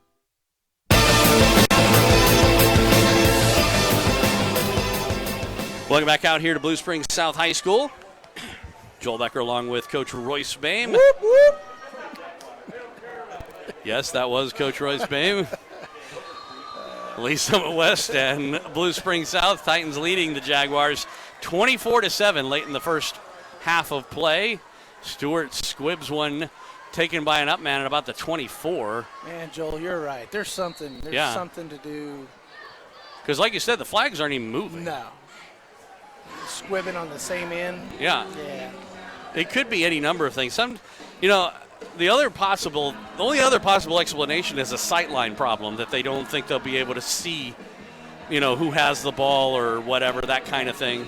Because, like I said, I can't believe it's the wind. No, because there isn't any wind. Not the wind. Not unless there's a threat back there that we don't know about. Well, nothing we saw in the first 3 or 4 kickoffs would suggest that. It's not like we didn't kick to all of them. We have. Kennard in the pistol, will roll to the right. He's being chased this time, throws. He's got a man, it is caught. Johnson goes out of bounds on the near side near the 30. It'll be a gain of 5, 2nd down and 5 from there. Stops the clock. with 1:14 left to go. Obviously, the Jaguars would love to come down, move it down the field, and get some points before the half. Like you said, the Titans will get the football starting the second half after deferring the coin toss. Pistol formation and trips on the right. Kennard looking right side, rolling right. He'll pull up and throw. Johnson again. He'll get the first down. Just enough to get the first down. And knocked out of bounds as he gets across the 35 to the 36. Again, stops the clock with 1:06 left to go. Jaguars do have 2 timeouts. So do the Titans, if you're wondering.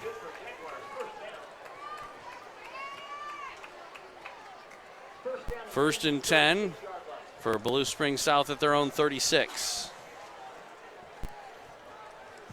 Trips on the left side this time. One man on the right, pistol formation. Rolling to the right. Kennard throws. He's got a man. It's caught. Johnson again goes out of bounds. The Jaguar sideline wanted a flag, and they get a very, very late one. Very late. And that's a tough call. There was some contact out of bounds. It was certainly not vicious or hard or anything like that. And there was a group right in front of us, so we couldn't tell how far out of bounds he was. So he not much, but enough. He was a good step out of bounds. But it's a tough one. 15-yard penalty, and so that puts the ball at the Titan 41, and really does help out the Jaguars to try and get some points on this drive. 1:01 left to go. Trips are on the right this time. He'll roll to the right. Being chased, throws, and it's incomplete. And in through the hands of Johnson, but it was overthrown. One thing that we didn't really talk much about as far as that kick is concerned, just on this last one, is it could have been a squib with the intention of not allowing them to get a long run back because of the time of it. Right. Being very close to the end of the half.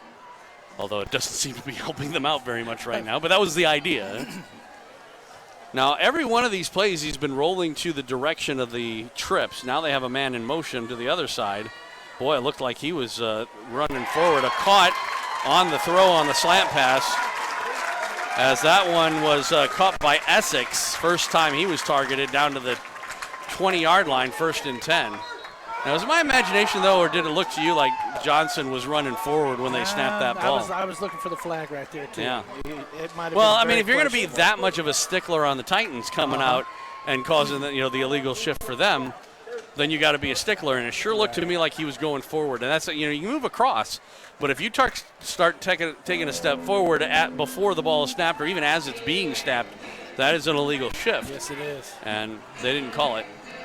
Timeout has been called right now with 51 seconds left to go.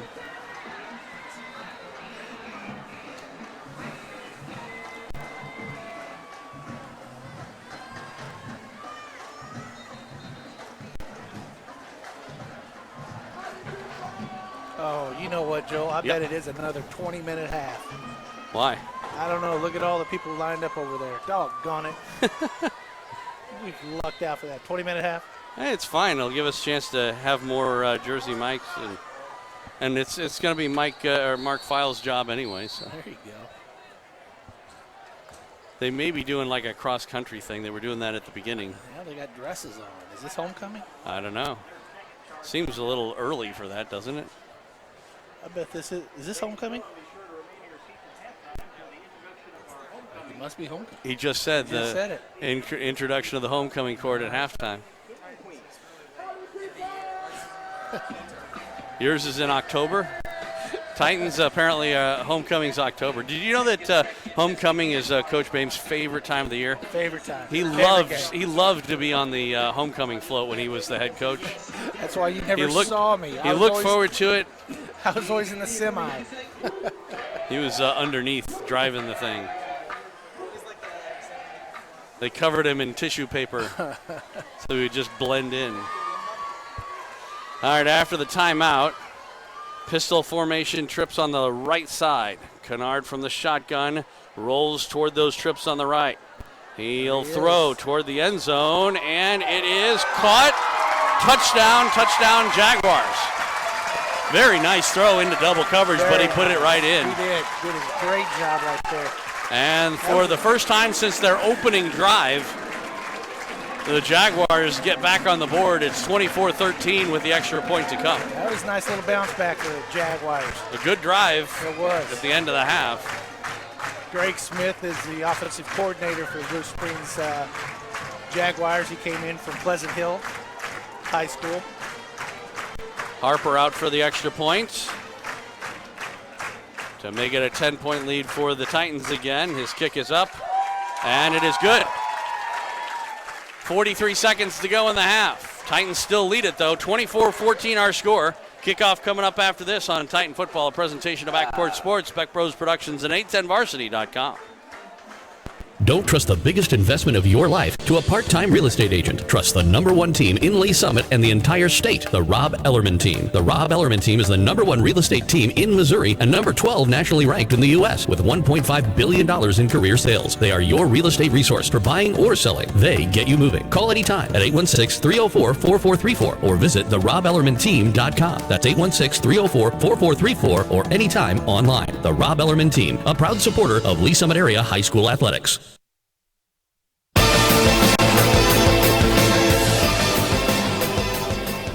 Back live here at Larry Stewart Memorial Stadium at Blue Springs South High School. Joel Becker along with Coach Royce Bame as Lee Summit West and Blue Springs South. Jaguars trying to make a game of it here. They creep back in from down 17 to down 10.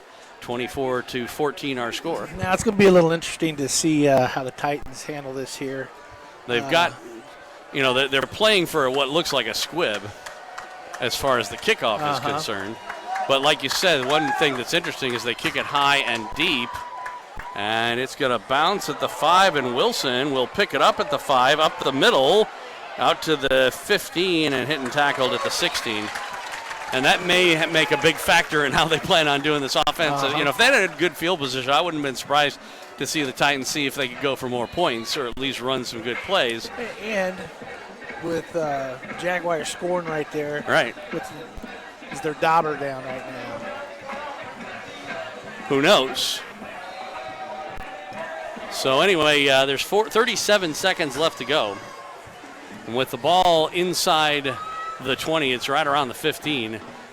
You would expect to see some running plays, although you never know. Sterling has never been known to be a conservative guy. No. But they are out in a kneel formation. And Good so trio. looks like Cooper will take a knee and they'll let it go to the end of the half.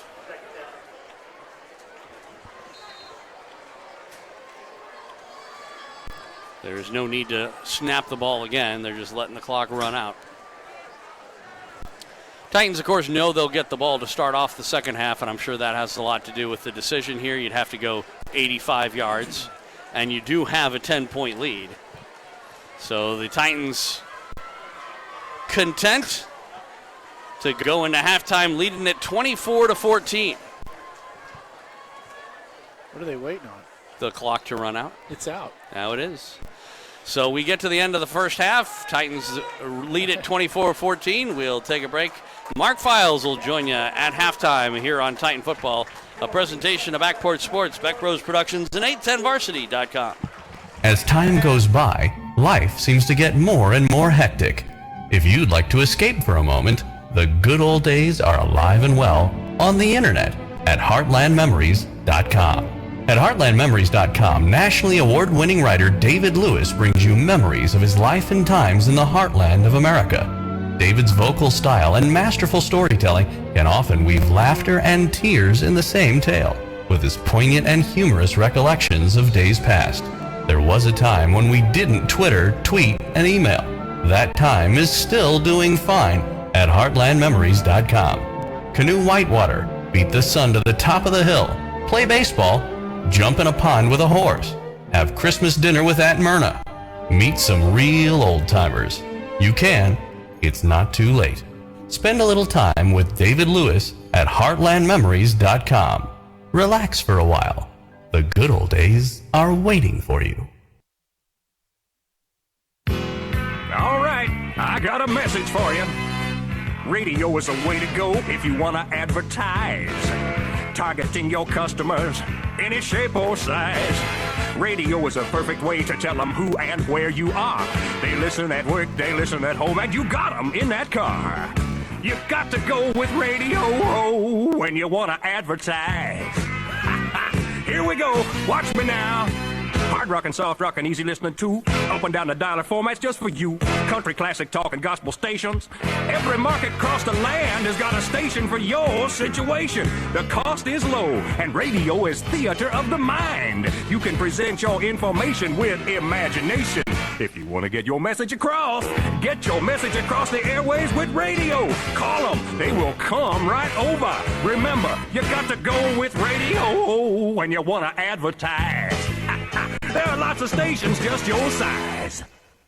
Don't trust the biggest investment of your life to a part-time real estate agent. Trust the #1 team in Lee Summit and the entire state, the Rob Ellerman Team. The Rob Ellerman Team is the #1 real estate team in Missouri and number 12 nationally ranked in the U.S. with $1.5 billion in career sales. They are your real estate resource for buying or selling. They get you moving. Call anytime at 816-304-4434 or visit therobellermanteam.com. That's 816-304-4434 or anytime online. The Rob Ellerman Team, a proud supporter of Lee Summit Area High School Athletics.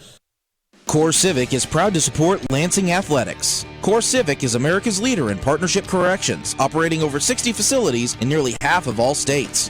Learn more about Core Civic job opportunities at corecivic.com. You can apply for a rewarding position as a correctional officer, a nurse, or a school teacher, just to name a few. Your next career could be in corrections with Core Civic. Visit corecivic.com. That's corecivic.com.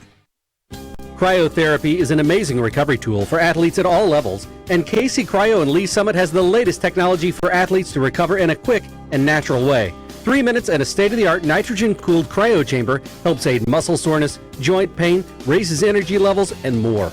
KC Cryo also offers Normatec compression therapy, which massages sore muscles and joints to get toxins and lactic acid flushed out.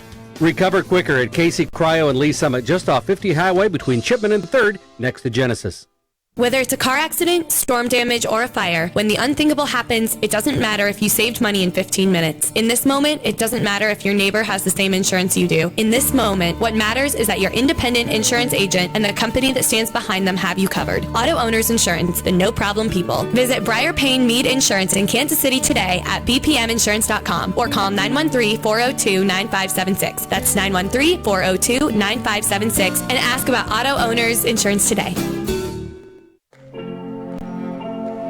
Today is a new day. A day we've been waiting for our whole lives. We've put in the work to get to this moment, to have this opportunity to come together as a team. Everyone knows KC is on the rise, but what they don't know is we're just getting started. Community America, powering the rise of Kansas City.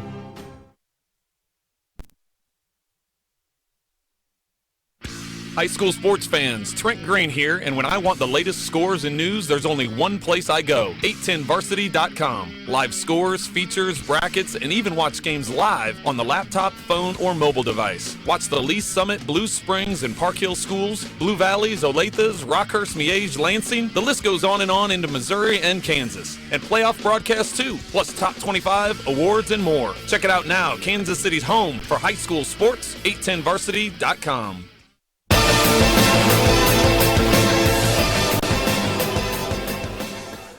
Welcome back to Larry Stewart Stadium, Memorial Stadium, here on the campus of Blue Springs South High School.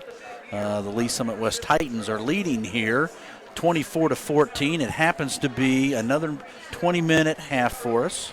And this halftime is due to it being homecoming for Blue Springs South. So the Titans are in the process of trying to give them a sour taste in their mouth with a loss here on their homecoming night.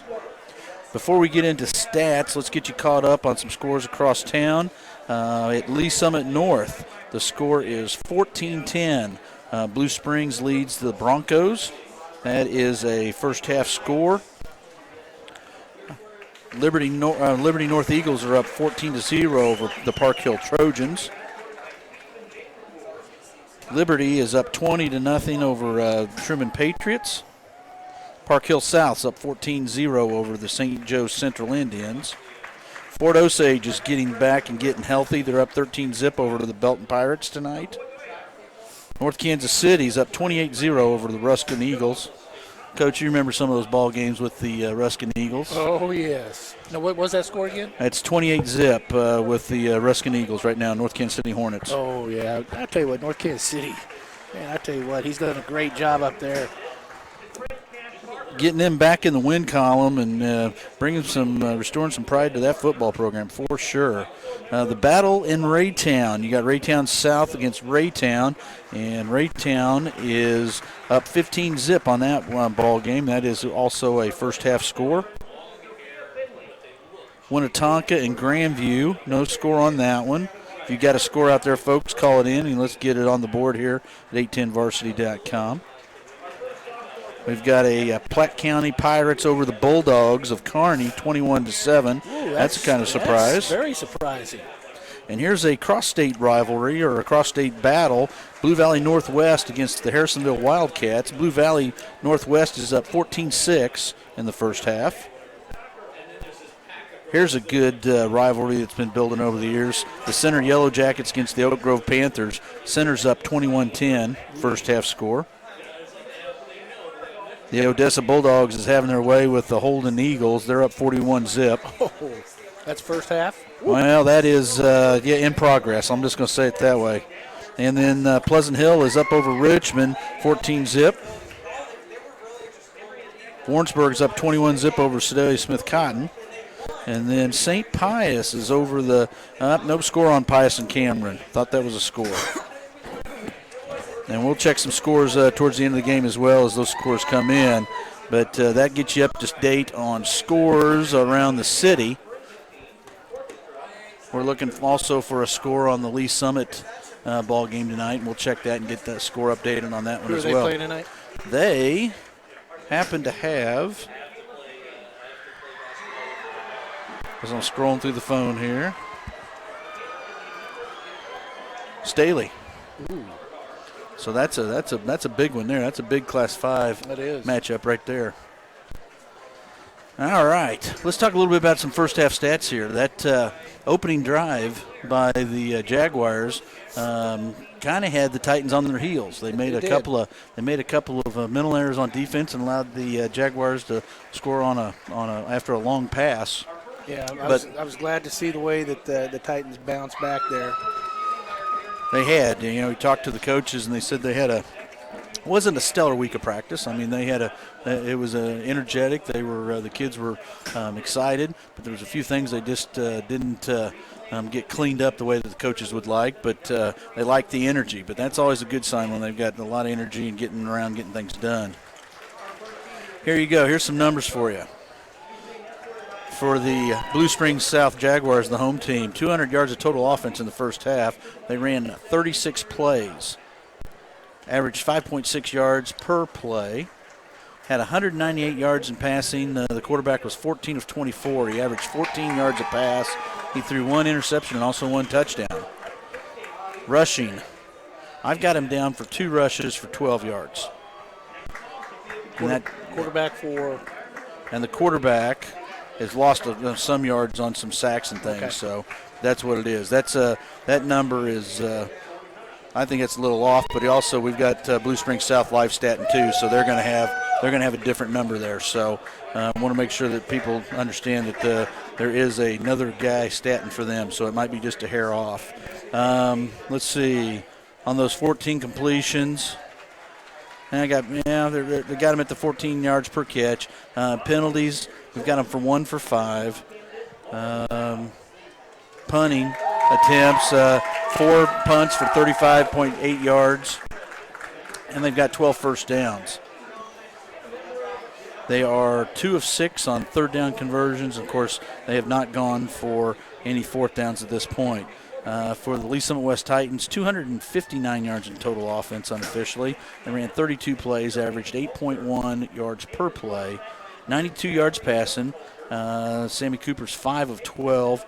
He's averaging 18.4 yards a pass. He's got 1 touchdown and 1 interception as well. Rushing, 167 yards, 20 attempts. 8.4 yards on those attempts. And, again, like we talked about, 92 yards through the air. Titans have got got 7 penalties for 50 yards. They've got the 1 punt for 47, no return on it, and a defensive sack for -7 that was almost in the end zone there. Time of possession is pretty balanced. The Titans have had the ball 12 minutes and 11 seconds, and the Blue Springs South Jaguars have had it for a little over 10 minutes and 30 seconds. 12 first downs also for the Titans. They're 4 of 7 on their third down conversion, which is pretty impressive. That's something that's improved each week since week 1. Looking at the individual stats here, rushing stats, I've got MJ Overstreet for Blue Springs South leading the way. I've got him for 6 yards on 4 attempts. Whoa, you gotta love Titan football. Hey, wake up, rookie. Wake up, rookie. He was celebrating the stats. That's pretty cool. I like that. There you go. A little sense of humor there. All right, drowning me out. I know where I rate. You can walk home. How about that? For the Titans in rushing, you got Taylor Wilson, 10 carries for 94 yards. He had that one long run that he broke off for the touchdown late in the second period, which was a big score for the Titans. And then you got Sammy Cooper, who's got 52 yards on 4 carries. Jackson Surratt's got 21 carries on 6 carries himself. Spreading out the love with the receivers, Cardell's got 2 catches for 53 yards and a touchdown. Colby Beckett's got 2 for 26. Colby Donahoe's got 1 for 13. And that takes care of your stats on the offensive side of the ball for the Titans. We're halfway of halftime here. Oh, my gosh. I don't ever remember hitting 3 consecutive weeks with a 20-minute halftime. I know, man. But Coach, it's all about the kids. It's for the kids. It is. It's all for the kids. And as we said, it is homecoming, and they're announcing the candidates for in the attendance for all the different grade levels and everything. So, all right, so you got a 20-minute halftime. You're up by 10 points. You get the ball to start the second half. And you got Sterling Edwards as your OC. Do you throw it deep on the first play and try to score quick, or do you just systematically take time off the clock and run number 2 and 23 and let them eat and wear them out and discourage them? I think that would be the plan. But again, though, who knows? I mean, he might go for the home run just to try to put a dagger in them and see if they quit. Use Cardell as a decoy and throw it to Russo or Baggett. Right. It'd be nice. But I don't know. I just think he needs to stick to his game plan of just eating the clock up now. You've got a 10-point lead. Get the ball in your hands, second half. So if you had to talk about 2 units that have progressively gotten better each week, the defensive line, which you guys mentioned quite a bit in the first half. But tonight, I think the offensive line has done an excellent job of picking up their the stunts and clearing some holes. I think Chris Barrows has really busted his ass this week. And again, Chris takes things personal. Yes, very much so. He takes things personal. And when the offensive line is not playing good, Chris is going to give you 10 times. Well, and here's what we're seeing with it tonight. It looks like they're running straight at him. You know, the jet sweeps, they haven't been using a lot of those, but they've been using the speed of Wilson and Surratt and using that little bit of that option off of that RPO and taking it to him. And that was a little bit of an option to the running it wide versus taking it up through the middle. And the kids are doing a nice job of getting off the ball. That's the main thing. But the thing I don't understand, though, is they're running that option to the short side of the field. And because both times I remember. Right. Tell me if I'm wrong, but both of them was on our sideline when the ball was on the left hash, and it was the first pitch was 3 to 5 yards back to him. Yes. And he gained 2 additional yards on a 5-yard pitch back. Exactly. Yeah. That was Sammy just proving to Coach Edwards he could do it and was willing to pitch it. He can pitch it backwards. That's right. You can pitch it backwards. Just to say, yep, we could do that. That'll be in film study, and they'll look at that and go, what were you thinking? Well, you tell me. Why do you run a play like that? With your experience, why do you run it to the short side? Is it a matchup to what you see on the defense of what they're doing, what they're giving you? Is it It must you be. got to have a It mismatch? It must be the formation that they have, that they think that they outnumber the Jags to the short side of the field. But I would like to see that option ran to the wide side and give Wilson an opportunity to get out and go. Now, one thing I can tell you about this Blue Springs South back seven, they're pretty darn quick. The linebackers and the secondary, and they have a great job of covering from sideline to sideline. So that might be tempering them trying to run that option to the wide side of the field. We've got a little over 4.5 minutes here until the players get back out on the field. They're going to, of course, take their 3 minutes to warm up. We're going to step away here at halftime where the Titans are up 24-14, and we'll take a quick break. You're listening to a presentation of Backport Sports, Beck Bros Productions, and 810varsity.com. As time goes by, life seems to get more and more hectic.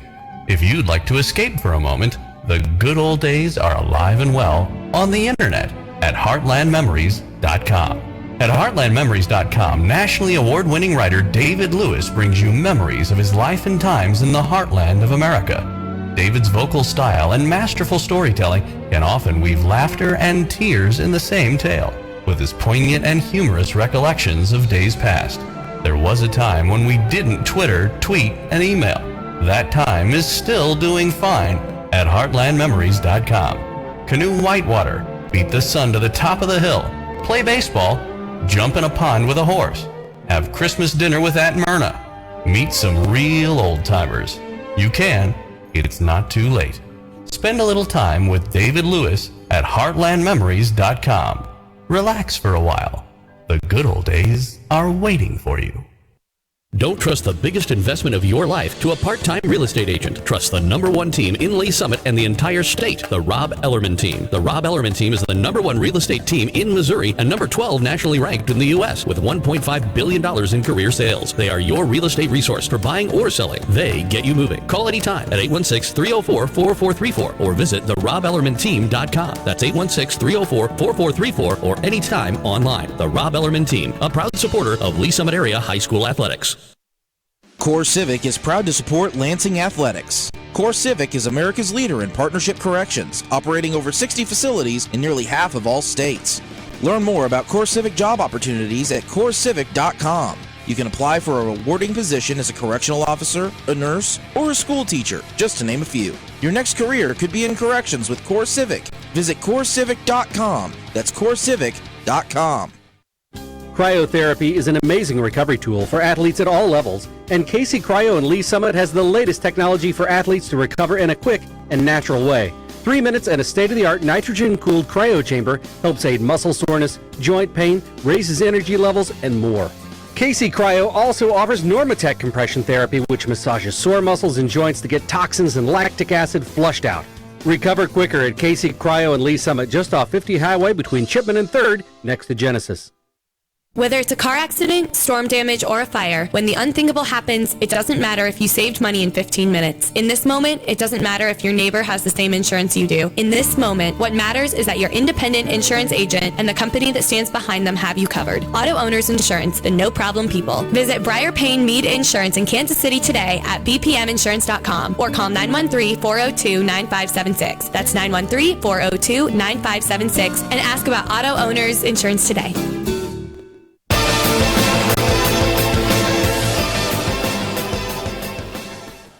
Welcome back to Blue Springs South High School and the Larry Stewart Memorial Stadium, where the Titans are up 24-14. Both teams are out on the field. They are in the process of getting stretched out, loosened up, and ready to go for the second half. The Titans will receive the ball. They are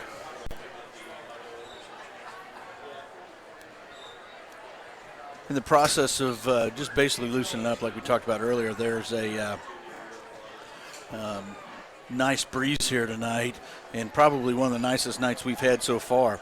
Temperature-wise, it's down into the 60s, but it's still one of those nights where the kids hope they've been hydrating this week because the cramps could be an issue going here in the second half. We were talking about scores and updates, and we're in the process of pulling some more updates here to see kind of where we're at score-wise. They have updated the game clock, and they've put a full 3 minutes back on it.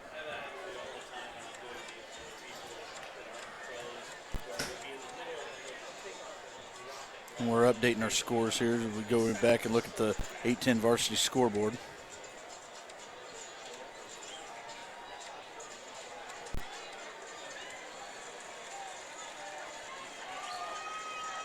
And we do have a score for Lee Summit North and Blue Springs. Lee Summit North has taken the lead 17-14. The ball game we're providing for you, the Titans are up 24-14, getting ready to start the third quarter. Liberty North is up 21-3 over Park Hill. That is a surprise. And we've got a 7-7 ball game between Staley and Lee Summit. Liberty's up 23-0 over the Truman Patriots. It's 35-7 Park Hill South over St. Joe Central. Fort Osage is up a full 14-0 over the Belton Pirates. And that'll bring you up to date. Fort O just scored, so it is now 21-0. And I've got an updated from Raytown where the Blue Jays are pulling away from the Cardinal. It is 29-8 right now. The Raytown Blue Jays are over the Ray South Cardinals. Platte County's still up over the Kearney Bulldogs. That is a 21-7 score, not a 21-3 score. It's 21-7 at this point. And that gets us to where we need to be. They are now running the clock down. We're going to take a quick 30-second break. When we come back, we'll have live action for you with Joel and the coach bringing the second half. You're listening to a presentation of Back Porch Sports, Beck Bros Productions, 810varsity.com. High school sports fans, Trent Green here, and when I want the latest scores and news, there's only one place I go, 810varsity.com. Live scores, features, brackets, and even watch games live on the laptop, phone, or mobile device. Watch the Lee Summit, Blue Springs, and Park Hill schools, Blue Valleys, Olathes, Rockhurst, Miege, Lansing. The list goes on into Missouri and Kansas. And playoff broadcasts too, plus top 25, awards, and more. Check it out now, Kansas City's home for high school sports, 810varsity.com.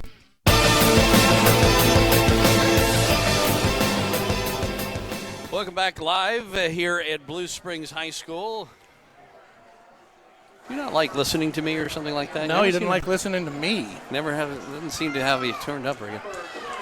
We're just about set to go here for the second half of play. Lee Summit West and Blue Springs South, and the Titans on top of the Jaguars, 24-14 the score at halftime. And the Titans had won the toss and deferred, so they'll get the ball to start off here in this second half of play, and we'll see what kind of adjustments each team has made and what sort of second half we've got. Ball teed up to the right side on the 40-yard line, and the kick is high and deep and into the end zone for a touchback. So going that direction, they don't seem to mind kicking it far, do they? No kidding. But haven't they changed kickers, though? Could be. He hadn't always been the long-haired one. Okay. Well, that may have been the reason why they kicked it deeper that time. It's a nice full moon they got. Oh, it is. Here Beautiful. on Friday the 13th. Friday the 13th. With a full moon. So what are you expecting to see here in the second half? Well, I tell you what, I hope Sterling keeps doing what he's doing and mixing it up, run, pass. I don't think he needs to go for the home run ball right now. I think he just needs to eat the clock up. And they go option to start off. Mark and I were just talking about that at halftime, about running that option to the field. That we've seen it in this game. We hadn't seen it up until now this year. Wilson got the toss and gained about 4 up to the 24. It'll be 2nd and 6 from there. Just underway second half. Titans on top by 10. Like you said, there's no need for panic, certainly. No. On the other hand, you also don't want to see them go too conservative. And here's Wilson breaking a tackle up the middle. Gets across the 40 to about the 42. Moves the chains. 1st and 10, Titans will mark him down at the 41. Of course, if you're going to run like that, why not get conservative? Exactly. Keep feeding the monster.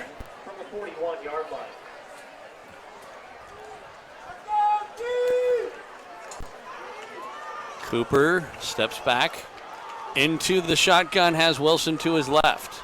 There's an H-back as well that direction. It is a toss sweep to the left for Wilson. Trying to get around the end. He'll cut up, get across the 40, back up to about the 42. Only maybe a yard or two. Let's put him down to the 43. It'll be 2nd down and 8 from there. Yeah, Cardell needs to be careful with his blocks out there on the edge.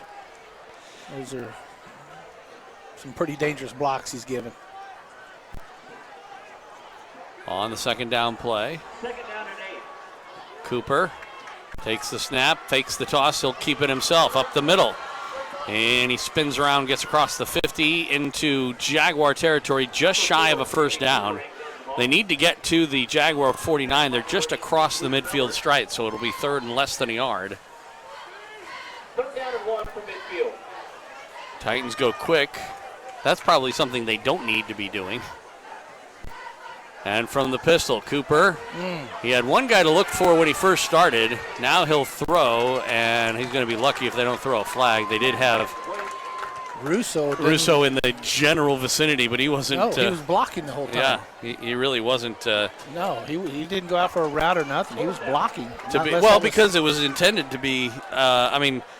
It was intended to be a quick pass. Was what it was intended to be. But not to him. No, not to Russo. But who else was there? I don't know.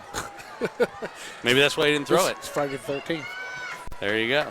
Oh, and it looks like we're going to have a fake. Here is Cooper. He breaks the tackle to get a 1st down and more across the 40 into Jaguar territory. Sammy Cooper with the fake punt on 4th and 1 gets about 10, and the Titans will retain possession. That was a big play. And good call right there. I was just going to say. Because, again, he had the option to punt the ball. Right. And he thought about it. He thought about doing the rugby punt if he didn't think he could get there. That's the other thing about it, too, is that when you go out to that side, you can't, as a defense, just assume it's a fake. Because a lot of times it is that rugby punt. So the Titans, 1st and 10 from the 39 of the Jaguars. Back to throw.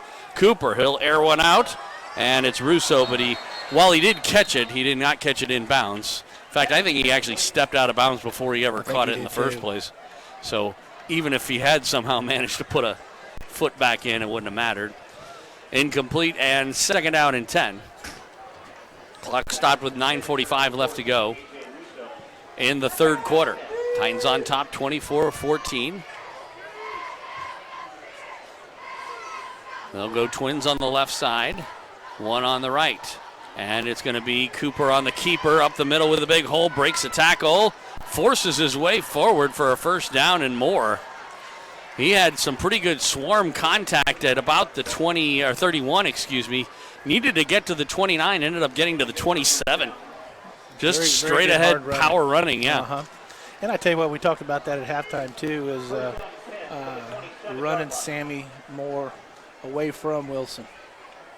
Yeah, that time they faked the toss sweep to him, and then Sammy just went right up the middle. Pistol formation here. Man in motion is Donahoe.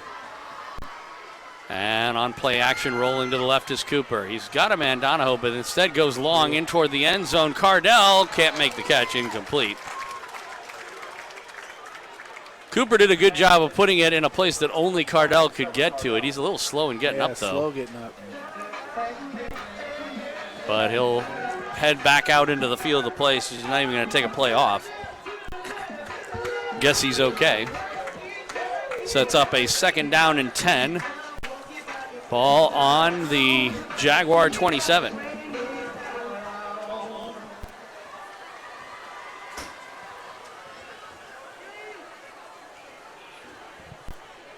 Play clock down to 10 as Cooper gets the play in from the pistol and trips on the left. And it is a give up the middle. Wilson, he breaks a tackle, gets inside the 20 down into the red zone of the 19. Sets up a 3rd down and 2. Taylor Wilson being a little elusive on that play because it looked like there was somebody there to tackle him right around the line of scrimmage, and he somehow slipped out of it. They go quick up to the line on the 3rd and short. Take the quick snap, and it is a give to Wilson. He got contact and again was able to slip out of it. In fact, they pulled his shoe off. Did you notice that? Yeah. That he actually slipped out of his shoe and managed to get himself a 1st down that way. Wilson will come out of play to put the shoe back on. Surratt will come in and... Man, I tell you what, you got to give credit to Coach Barrows. He has turned this offensive line around. And like I said at halftime, he takes it personal. Pistol formation with Surratt, the deep person. Twins on the left. Yep. It'll be a give to Surratt. Boy, I thought we were up the middle. I was looking for a flag to come out. We were moving. Well, there was the receiver was trying to adjust himself backwards to make sure that we weren't in an illegal formation. And the line judge, I guess, allowed him to do it. The give was good for about 4 yards. It'll be 2nd down and 6 from there, just outside the 10-yard line. Cooper tosses. Surratt looking for a hole on the left side. He'll cut up, hit as he got to the 10. Be a gain of a yard and set up a 3rd down. Nice, good long drive here. Under 7.5 minutes, so we've ticked off coming up on 5 minutes of that 3rd quarter. Hoping to add certainly points and even, if possible, 7. But they do have to convert here on 3rd down. Cooper. Surratt's still in the game. Back to throw goes Sammy. He's looking. He pumps. Now he throws over the middle in the end zone. He had Cardell, overthrew him, and incomplete. And I believe we're going to have a field goal opportunity or attempt coming up here for the 2nd time in the game for the Titans and Cole Stewart. This would be a 27-yard attempt, it looks like, from the left hash mark. With 6:55 left to go to extend the Titans' lead, though it'd still be a 2-score game. Oh, the kick is blocked. And so obviously no good.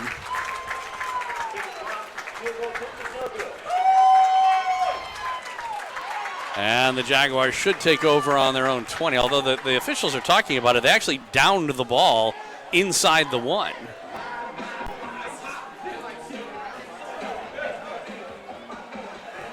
I think they may be putting the ball down on the 1. Wow. Which is where they downed the ball after the block. It was a high snap. Cardell did a good job of getting it down. Like I said, I don't know why this wouldn't come out to the 20. Except for the fact that, because normally in high school you can't, I don't know, unless something about the way they downed it, by accepting possession of it. I don't understand that. I don't know, but boy, it's a break for the Titans, and they have a real opportunity here. They almost had a safety in the first half. Quarterback keeper right off the draw, and Kennard gets pushed back into the end zone, but the forward progress will get him out to about the 2 or maybe 3. Well, and I tell you what, Stompoli's out there. He's a veteran, so yeah, I'd say he knows. He knows the rules, right? But then you look at the Jaguars. You block a punt or a kick, and we're going to put you on the 1. Yeah, blocked the field goal, and somehow you get it on your own 1. The only thing I can think of is somehow the way they downed it. They accepted possession of the ball and then went down. But okay. Give first man through. Again, not much there. I believe that'll be Overstreet. He'll get the forward progress to keep him out of the end zone and no safety, but it's going to be 3rd and about 8 or 9 from there. Okay, but Joel, isn't the ball dead as soon as you block it? I don't know. I mean, certainly in the NFL it's not. No. But in high school, like I said, in extra points it is. But for field goals, I'm not totally sure. Can you advance if you block a field goal, can you pick up the ball and run it in for a touchdown, for example? No. I mean the offensive team? The defensive team. No, you can't.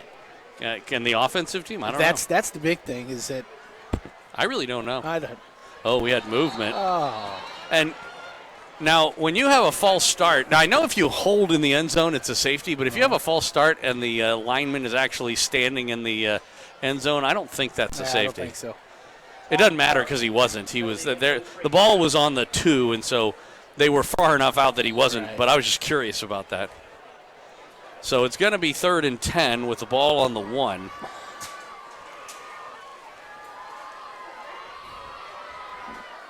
Would you play action? Oh, boy. Gave it to Rick. He just barely, again, got outside. This is kind of the same scenario that happened in the last time they were in this sort of situation where they almost got him in the end zone but didn't quite. And so they're going to have to punt. And, again, with that short snap, this is the shortest snap you can do on a punt. It is. And his snaps have kind of been a little iffy, too. Well, the last time the Titans ended up getting the ball at about the 37 or so of the Jaguars. Kennard will step into it. The kick will be taken at about that 37, but run up the field. And that was Fredrickson. On the return, got inside the 30 down to about the 26 maybe. And I think they're going to do their water break right now with 4:31 left to go in the half. And the Titans will have the ball on the Jaguar 27. So after a drive and a missed field goal, the defense comes up pretty big there. It does. And prevents the Jaguars from getting anything done. I really don't know. I still don't understand that. I don't either. I thought it was an automatic dead as soon as it was blocked. I don't know. It should be. But like you said, if it's dead, if you can't advance it, then why would you, I know that, a missed field goal, in the NFL, if you put the ball down on, let's say, the 36-yard line, you miss the field goal, that's wherever it is you put the ball down, that's where the other team gets it. In college and high school, it just goes back to the 20. But I think that is in a situation in which the ball goes beyond the goal line. And the ball never did go beyond the goal line in this one, but I still don't understand, like you said. It seems to me like if you can't advance the ball, then you shouldn't be able to. We got whistles before that play actually started. They may have just said that the ball wasn't put in play, but let's see if there is a call. It's an offsides call on the Jaguars. So, boy, the Titans with already great field position now have a 1st and 5 from the Jaguar 22.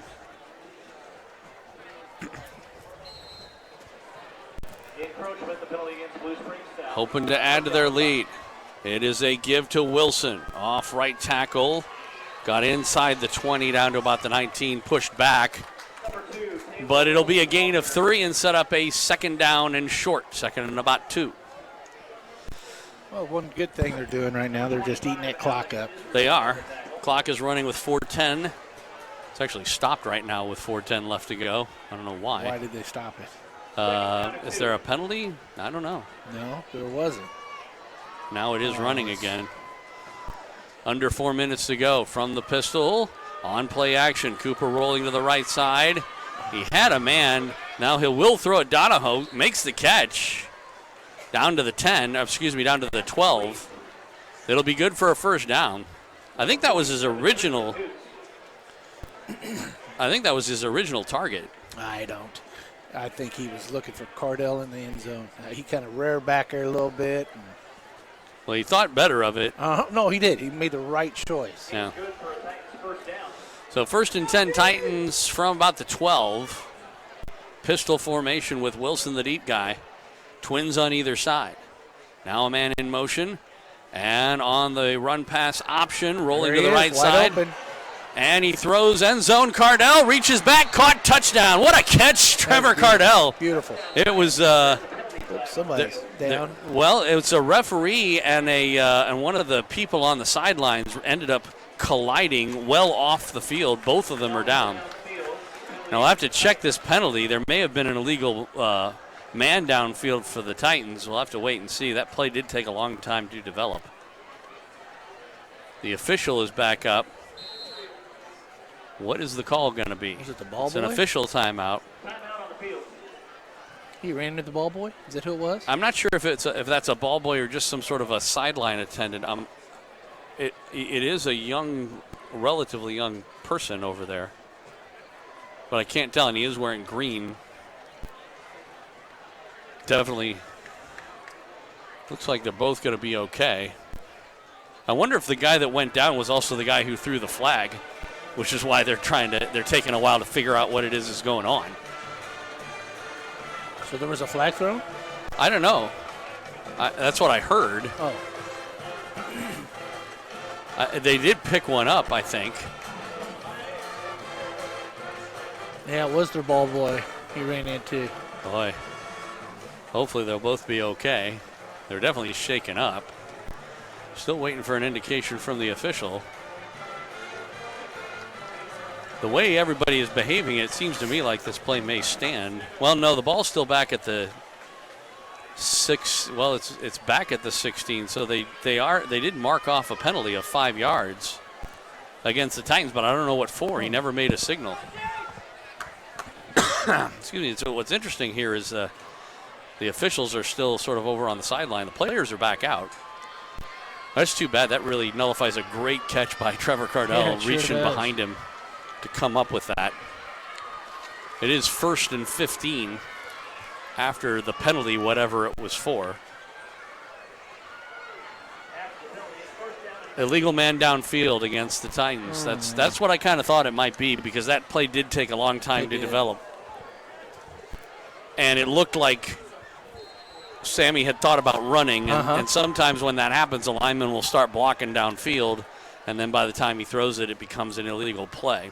Here's Cooper rolling to the left side on, again, that play action he throws. Donahoe makes the catch down to the 10, out of bounds.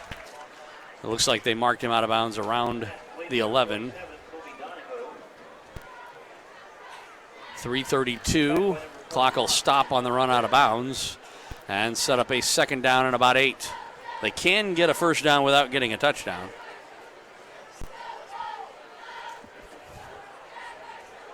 Titans from the pistol. Twins on either side. Cooper back to throw, getting a rush, trying to set up a wide receiver screen again. This time it was sniffed out a lot better by the Jaguar defense. Cardell made the catch but couldn't go anywhere. That resulted in a touchdown earlier in the game, but this time it'll set up a 3rd and 10. 3rd and about 8, actually, from the 10. Something like that, I mean, you really need good blocking by the other receivers that are down there. Yeah, you're right.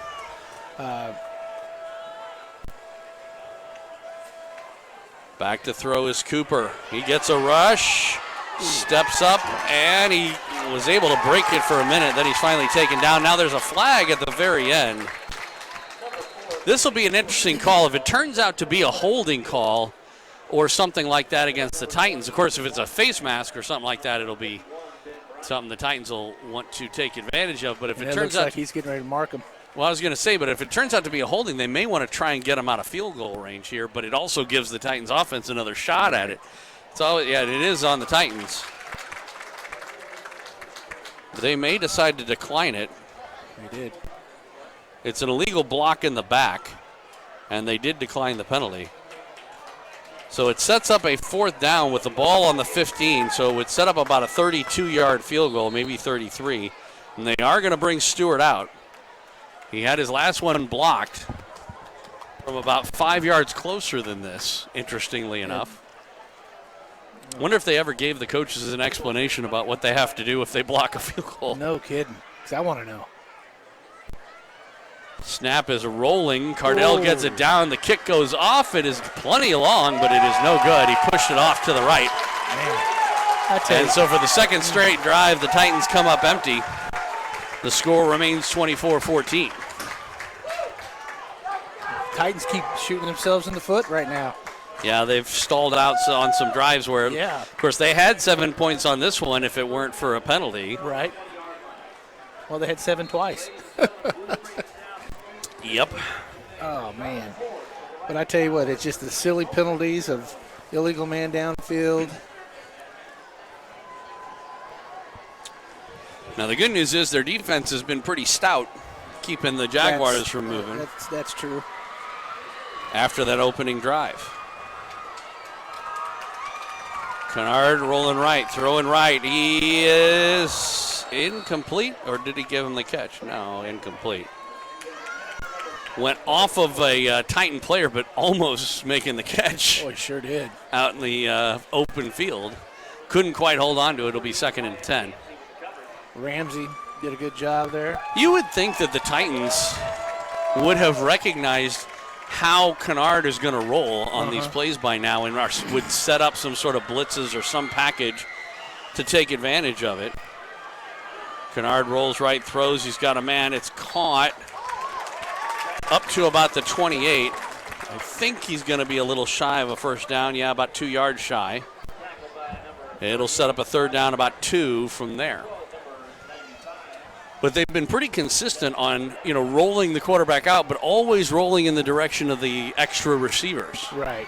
And I tell you what, Cam Carswell came off the edge right there, and it was an easy block for the offensive guy because it just kind of pushed him upfield. Quarterback stepped up, made the throw. Man in motion. There he is. They'll come across the field. It is caught by Storr. Good for a first down across the 35 and the 36. Now the thing is, of course, what I'm talking about is sort of overloading, to the side. But what you can't telegraph what you're going to do on defense any more than you can on offense. Right. But you have to hide it. But it seems to me like that would be something they could do. I'm sure zone. I'm sure Vinny's got something there. Maybe some sort of zone blitz, for example. Quarterback keeper to the right side as Kennard will go up right tackle. Had a lead blocker, got down about to the 40. It'll be a pickup of 4, 2nd and 6. One of those things where you set up maybe a linebacker covering a slot guy and have that guy blitz with having, somebody like, say, Carswell come off the line to cover him, a zone blitz, that kind of thing. Would seem like that would be effective on a day like today. 2nd down, Titans show blitz this time. Here they come. The throw is caught, Storr, and he's forced out of bounds as he gets up near midfield. It'll be good for a first down. Jaguars moving the football here with about a minute left to go in the 3rd quarter. Titans leading at 24-14.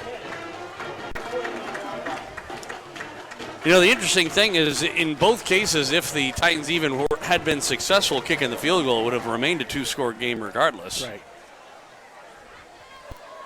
Man in motion, and the give, and hit and smacked was Johnson.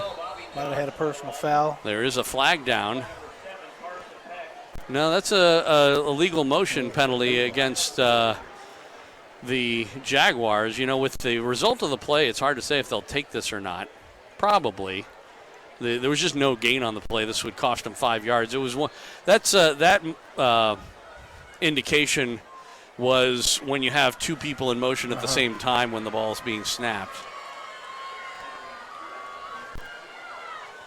So they will take the penalty, push them back to the 44, and set up a first down and 15.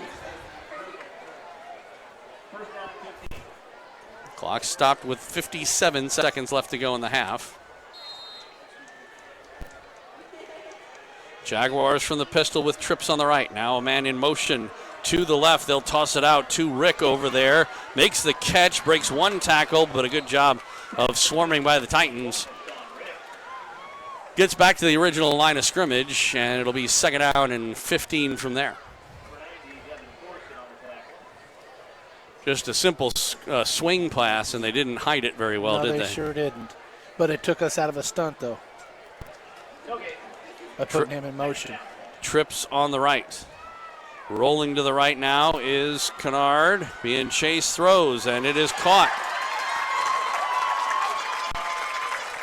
up at the Titan 44, about 2 yards shy of a first down. Glasgow made the hit. But again, they found these soft areas of the Titan zone, it seems like. They sure have. It's almost like the number 2 receiver sitting down where there's no coverage. Somebody call a timeout? I mean, they have stopped the play, but, it's the end of the third quarter. So we got 12 minutes of football left to go. Titans have the lead, but the Jaguars are driving. A big third down and short play coming up when we come back. This is Titan Football, a presentation of Backport Sports, Beck Bros Productions, and 810varsity.com. Cryotherapy is an amazing recovery tool for athletes at all levels, and Casey Cryo in Lee Summit has the latest technology for athletes to recover in a quick and natural way. 3 minutes and a state-of-the-art nitrogen-cooled cryo chamber helps aid muscle soreness, joint pain, raises energy levels, and more. Casey Cryo also offers Normatec compression therapy, which massages sore muscles and joints to get toxins and lactic acid flushed out. Recover quicker at Casey Cryo and Lee Summit, just off 50 Highway between Chipman and 3rd, next to Genesis. Welcome back out here in Blue Springs. Joel Becker, Coach Royce Bain, Blue Springs South, Lee Summit West. Titans on top of the Jaguars. 24-14 our scores. We start the fourth quarter of play, but the Jaguars with the football and a big third down and 2 play here. Ball's on the Titan 44. They need to get to the Titan 42. They have a hard time running the ball this game so far. We'll see what they do here. Kennard will throw, and it's incomplete. Did you see? I don't see a flag. Wow. There was contact, but it was so close to the line of scrimmage. Maybe they thought that it was the initial contact. Now, Jaguars are probably in 4-down territory here, down by 10, start of the fourth quarter, and the ball in Titan territory. Oh, I tell you what. Bill Warner would have said that was no problem. Oh, I think we got away with one there. Could be. We'll take it. See what they do on fourth down. Kennard looks left, throws left. He's got a wide open man. It's caught for a first down. And hit and tackled at about the Titan 32. On a 4th and 2, how can you be playing that loose off of wide receiver? That was way too easy. That was way too easy. Maybe they felt guilty about not giving him the first down on the last play. They said, okay, just take it. Sportsmanship, you know? It is. Good sportsmanship. Sure. 1st and 10 from the Titan 32. Man in motion. Rolling to the right, Kennard. Now he looks to the left. He is able to elude one man. Heading toward the sideline, hit and tackled. Pretty good chase down over there. And a loss on the play of about 2. It'll be second down. Let's actually call that a loss of 3. 2nd and 13 from back at the 36. That was Hammond who came up from a safety position and a pretty good hit. Very good hit.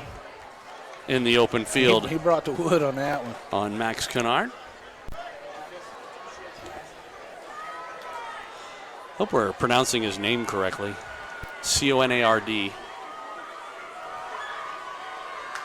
Oh, Cam Carswell with the sack. As that just looked like a broken play where Kennard looked one way and didn't have anybody to hand it to. It looked to me like that was intended to be a handoff, and either the running back picked the wrong side to go to, or something he was expecting that nobody else was. Or even if it was a quick pass, he had no time to get that ball off. So for the second, it just occurred to me, though, that he could pronounce his name like Conard or something like that. Conard. Anyway, it'll be 3rd and long, possibly in 4-down territory here for the Jaguars. Back to throw. Rolling to the right side, being chased. A little bit of holding going on. The throw is caught, hit and tackled at the 32. It's still well shy of a first down, pickup of about 6. And was I imagining things, or did somebody get tackled there and they didn't call the hold? I was going to say same thing. I don't know how that wasn't a hold, but okay. Anyway, 4th down and 9, and like I said, they're in 4-down territory, trailing by 10 with 10:43 left to go in regulation time. So they're going to go for it here. Trips on the left. We'll see if he rolls to the left. Boy, we had what looked like a false start there, but they let it go. Roll into the left, Conard, and he throws. He's got a man caught, first down, and knocked out of bounds. So that movement does make a difference because that sure looked like a false start to me. It did. I mean, literally, he was set, he flinched, and then they just let the play go. So 2 straight plays. One where there was what seemed like a really clear hold that they didn't call. I mean, it was an offensive lineman. It was a defensive lineman chasing the quarterback, and an offensive lineman literally tackled him. And on that play, it looked like a false start. Oh, there's a nice hit in the backfield on Glasgow, throwing toward the end zone, and it is incomplete. Don't think he would have been able to get the feet in bounds anyway. I don't think, well. Intended for Lanier. There is a flag down in the holding territory, and looks like there is going to be a hold called this time against the Jaguars. The fans don't like the call very much. I'm not sure that the call that they called was the one that everybody is complaining about. Because Glasgow, like you said. This happened inside. Yeah, it was a good, where the spot of the flag was, although it looks to me like they only marked off 5 yards instead of 10. Am I imagining things? Where that flag was? Anyway. What it looks like. So it's first in a while. Titans show blitz.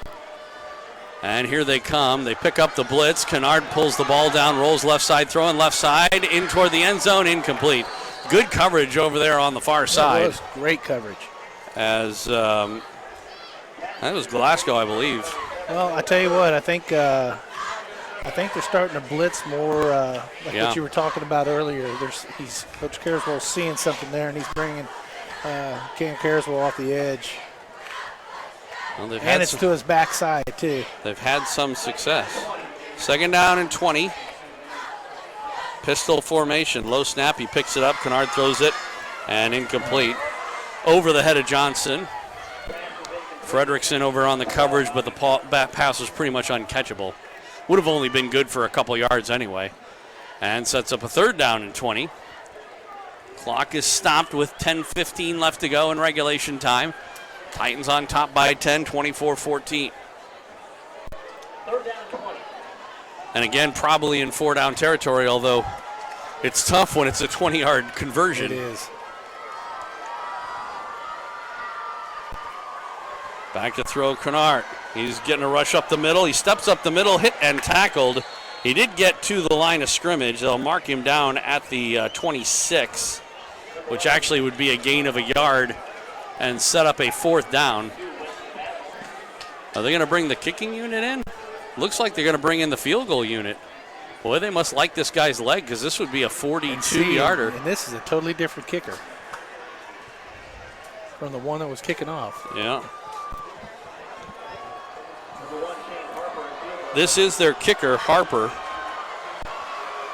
42-yard attempt, kick up. It is high, and it is short. It was about a yard short, just inside the upright. And so we have now seen 3 straight missed field goals, 2 by the Titans and 1 by the Jaguars. Absolutely. And like I said, this one time they'll put the ball down at the 20. You know, there might have been something to say. Now, that was close enough to where I don't have a problem with them trying that field goal because he may have made it, and they're down by 10, so that if you can get a field goal, absolutely. But you could make the argument to play the field position game because look at what happened when the Titans had them knocked back into their, within their 5. The Titans were able to stop the Jaguars as Cooper will give up the middle. Wilson, he stopped right at the line. No gain on the play, 2nd and 10, but, they were able to stop them and then get the ball back in really great field position, like at the 30-yard line or so. If the Jaguars would have thought they could do that, try and pin them deep, even though they were close in, that might have been worth a shot. I don't know, it's a tough one. But, again, I think they've got a lot of faith in their kicker. Yeah, and he came within maybe a yard of getting that. Probably would have had to have been kicked about 3 yards further to actually clear the crossbar. 2nd and 10. On run pass option. Cooper pulls it back, throws. It's caught Cardell at the 30-31. He'll get a 1st down. Pickup of 11 and moves the sticks. With 8:48 left to go in regulation time, 1st and 10 Titans from their own 31. Leading 24-14 here against the Jaguars from Blue Springs South.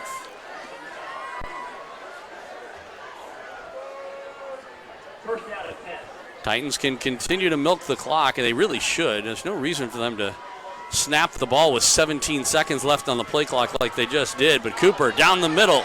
It is caught. Boy, he threw it into traffic, but it was caught. I believe that was Baggett, who made the catch at the 30-yard line, tackled. Boy, what a terrific throw. Great catch. And a good catch to go with it. Double coverage? It was mostly, it was single coverage with a safety help nearby. And again, a quick snap and a run up the middle, and Wilson trying to run his way through a tackle. Basically did, and was able to turn a no gain into about a 4-yard gain. The only thing I question here is there's really no reason for the Titans to be with such a sense of urgency here. They keep getting up to the line. Right. I don't have a problem with them getting up to the line quick, but why not milk the clock? They've been snapping the ball with 20 seconds, 17 seconds left to go on the play clock. Like there's 23 seconds right now, and they snapped it with 21. Give to Wilson up the middle. He's going to be close to a first down. Now, they're being effective, and I'll grant you that. But, you're up by 10 points. Why wouldn't you? That's 40 seconds they could have milked off the clock in the last 2 plays that they just didn't. Yeah, I don't know what their thinking is right there. Again, because it's 3rd down and short. They come quickly up to the line. Now, they waited the line, but there's still 25 seconds left to go on the play clock. And Cooper snaps it. He'll throw, far side, caught. Russo inside the 10, down to about the 5. I don't think they're worried about the clock, Joel. Apparently not. I think they want to score and go.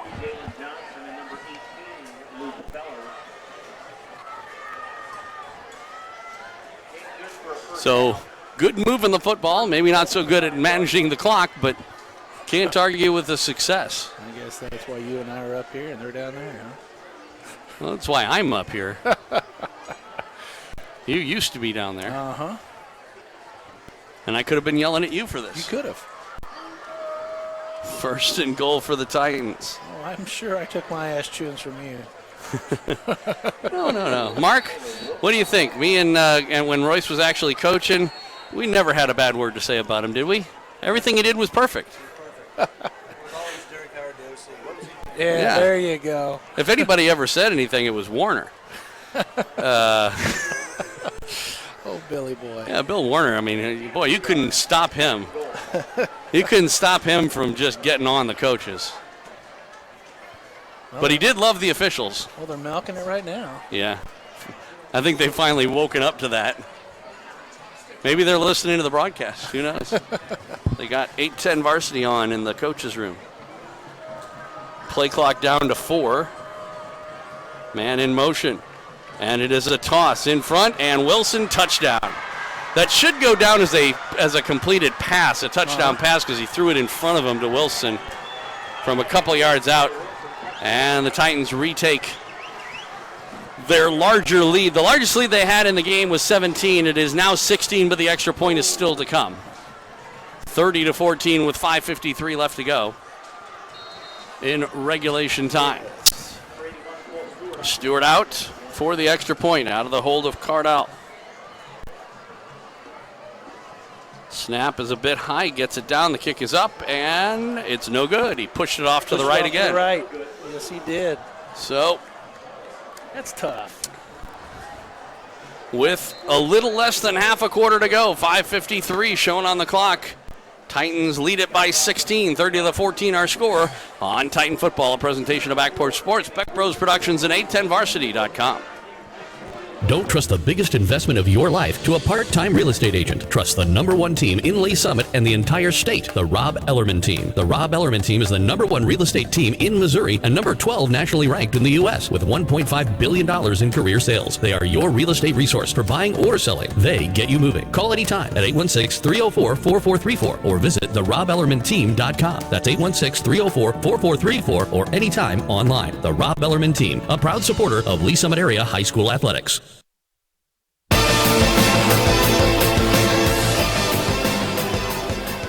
Looking back out here to Blue Springs South and Lee Summit West. The Titans on top of the Jaguars, 30-16 our score, with just under 6 minutes left to go. Of course, they've been milking the clock. The game will be over by now.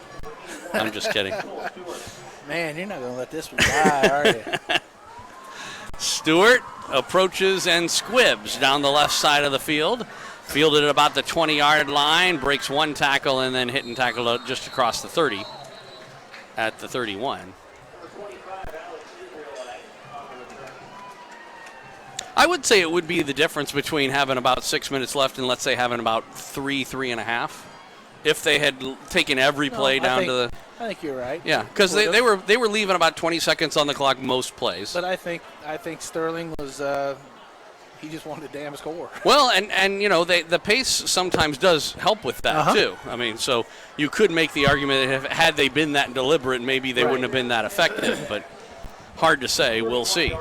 We'll see what defense does. As Kennard on the play fake rolls to the left, throws to the left. It is caught. And the ball comes loose. There's a fight. Ball still loose. Who gets it? Titans? Titans football. The initial catch was made, and on the hit, the ball came loose, and then it was a hot potato there for a couple of seconds. And the Titans finally came up with it. On the Jaguar 29, here with 5:34 left to go, I'm going to make a prediction. We're going to milk the clock. I think that we're going to milk the clock here for the next few plays. I think, you know what? I think you're right. 16-point lead. Now the play clock's down at 10 as the team is coming out.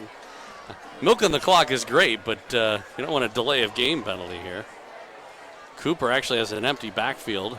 Man in motion, and it is a give Wilson. Trying to go around left side. He's hit. Should have kept that to the outside. Cardell caved him down. Couldn't. Well, he had the outside position, like you said. Is that if he'd gone around him, that was where his strength was. So we'll see how it goes.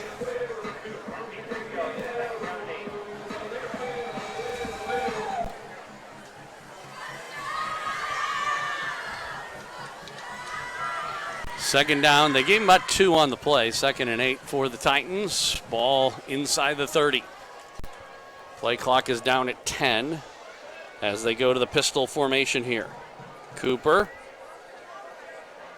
snaps it at 3. On the play fake, tosses it out right side. It is caught. Caught from behind, but good for a first down. Stays in bounds. Yeah, on the clock moving. Catch made by Cade Goodall.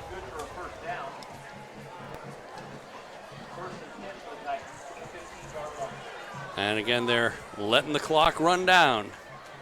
4.5 minutes left to go. Titans in the red zone, 1st and 10.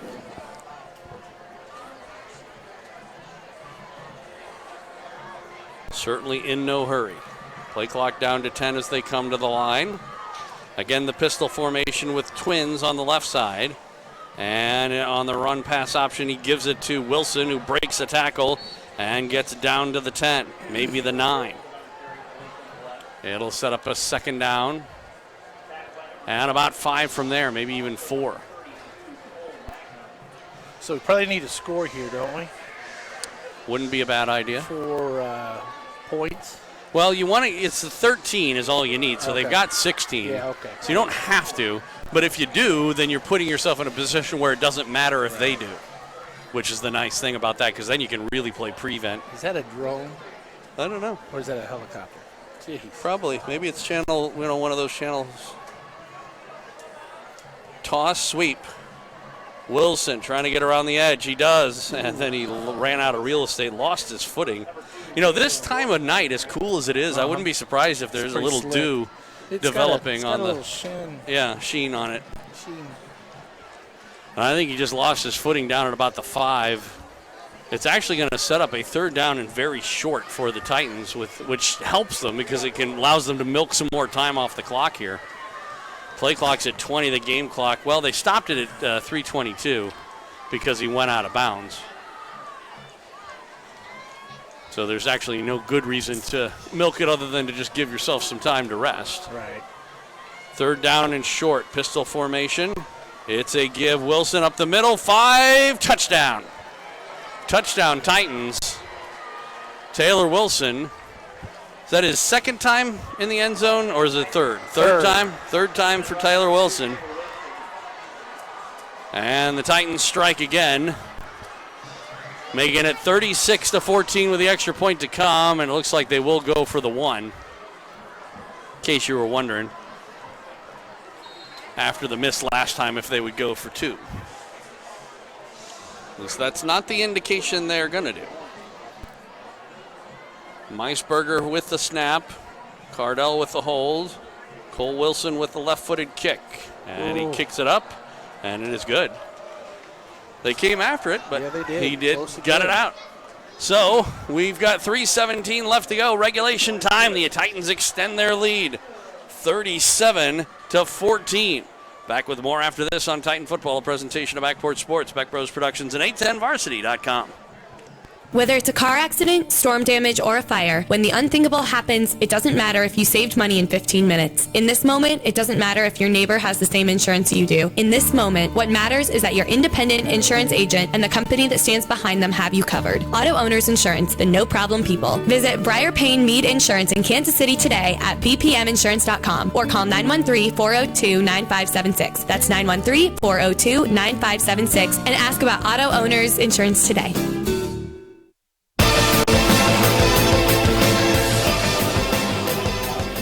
Welcome back here to Blue Springs South High School, Larry Stewart Memorial Stadium. How easy is it to just say Titan Stadium? Come on. It usually is, but we're only there 4 times this year. I know. 3 more. And that one goes into the end zone for a touchback. Titans on top 37-14 with about 3 minutes, 3:16 left to go in regulation time. Another prediction. Jaguars will not try and milk the clock. Although you never know. I mean, down by a big score, they could just decide to start running the ball. I don't think so. I wouldn't expect that. First of all, they haven't been able to run the ball all game. I don't know why they'd be able to do it now. Although, again, the good thing about scoring that touchdown and knowing that, 13 points is the most you can get credit for as far as the, points are concerned, the Titans can really play prevent defense if they want to and just see what happens, knowing they'll get the ball back even if they do score. It will be interesting to see what Vinny draws up here. We'll also see what the Jaguars decide to do for that matter as well, as they come out with twins on either side this time. Back to throw, Kennard. He's being chased. Got running room, but decides to throw, and it is caught along the sideline and forced out of bounds. Storr, I believe, with the catch. I take that back. That was actually Steele who made the catch over there on the far side. Good for a first down at the Jaguar 34. Stops the clock with 3 minutes exactly left to go. Man in motion. And roll into that direction, the right side, Kennard. He'll throw. It is caught and then forced down. Glasgow made the initial hit, didn't knock him down, and then took him down. Well, I'll tell you what, he blocked him instead of tackling him.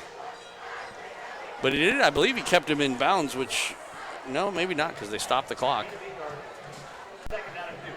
I thought he had stayed in bounds. I thought he did too. It's hard to tell. There's, a line of players over there, so I guess they know. Either that or they're cheating. Kennard throws down the far sideline. Nobody there except the Titans, and making the interception for Lee Summit West is Grace, Jerome Grace. I don't know what that was. Obviously a blown route one way or another. That was a heck of a punt.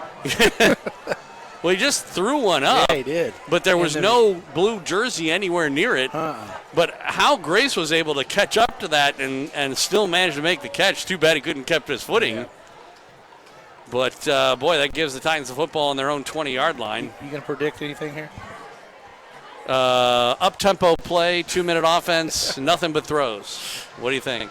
No. Titans with the football. That is, I believe, only the second turnover of the game for the Jaguars. The give, and it is Surratt back in the game. And we're also even seeing Keeney in instead of Cooper. So that's good. Yeah, kind of an interesting call there for the Titans to get their twos out with a couple minutes left to go. I think you need to. I think you gotta. How much of that though is, Blue Springs and Blue Springs South have been, formidable opponents.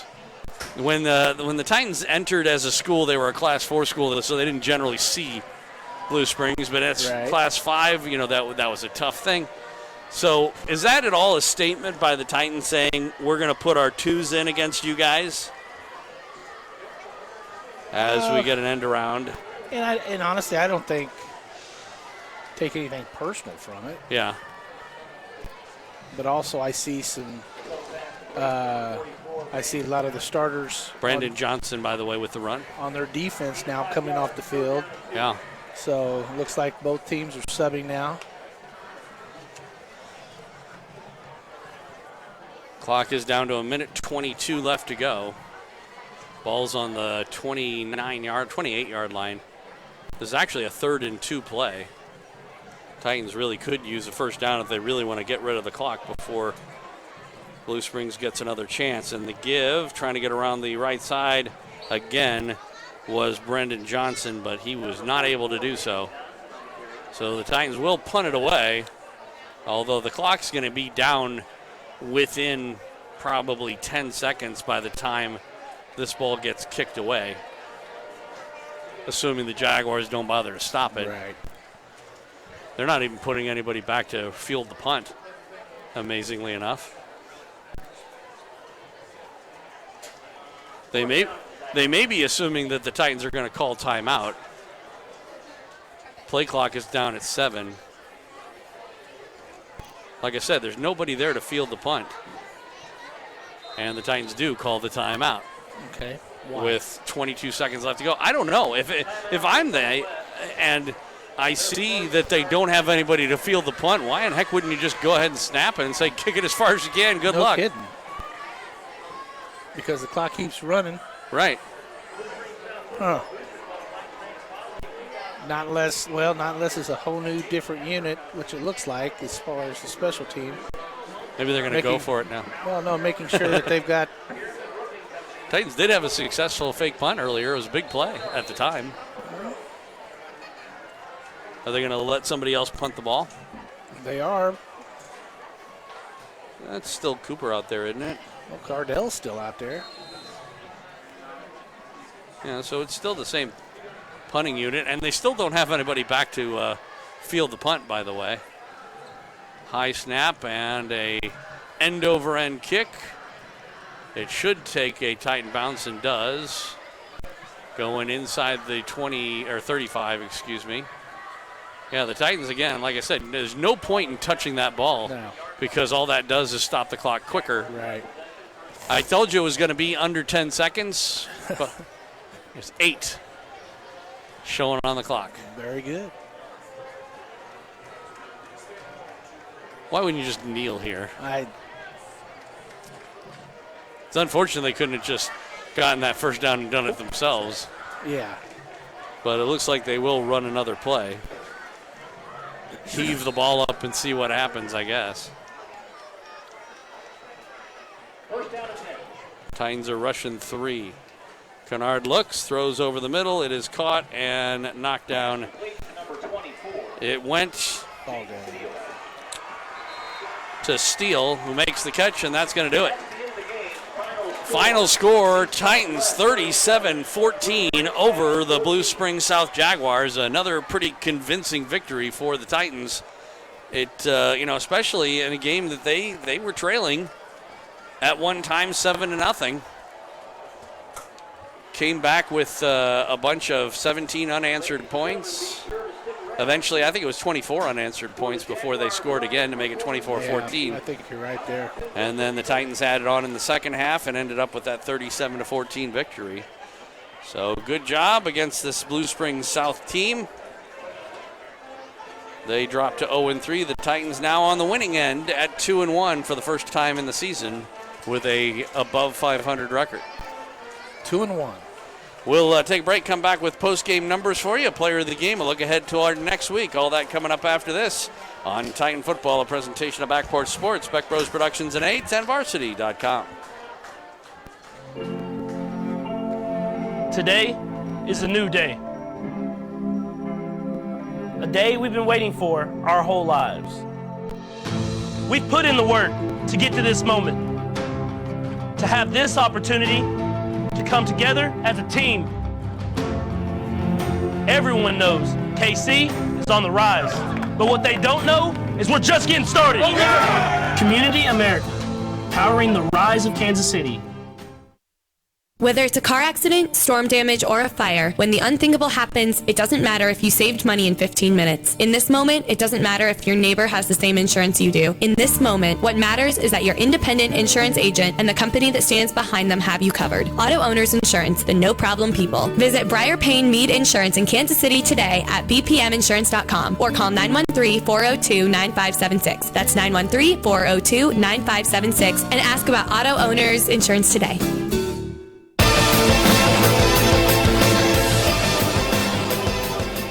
Welcome back out here to Blue Springs South High School. Joel Becker, Coach Royce Bame, Lee Summit West, and Blue Springs South. The Titans beat the Jaguars tonight 37-14, the final score.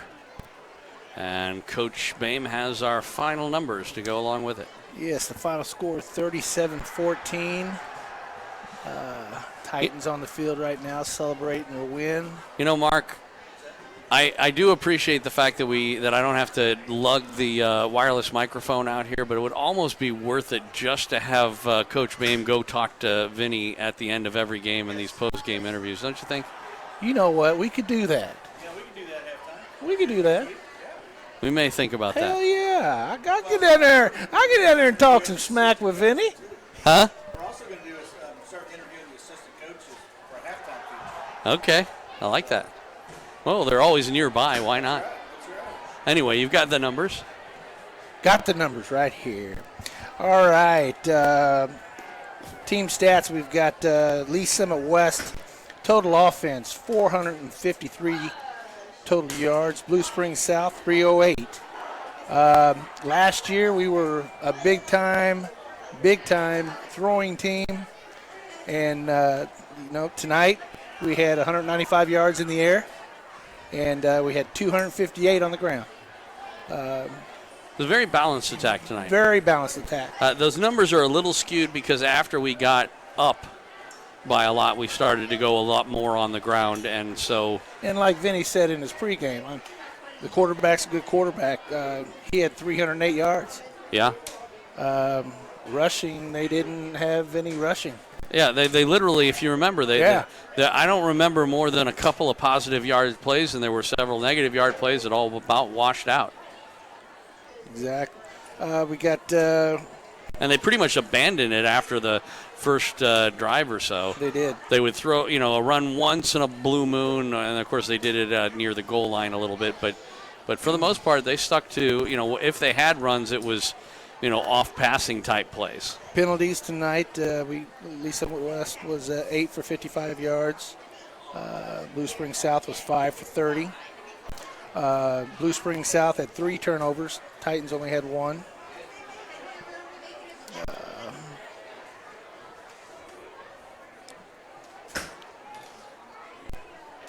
Punt attempts, we had 2 punts for 44.5 yards.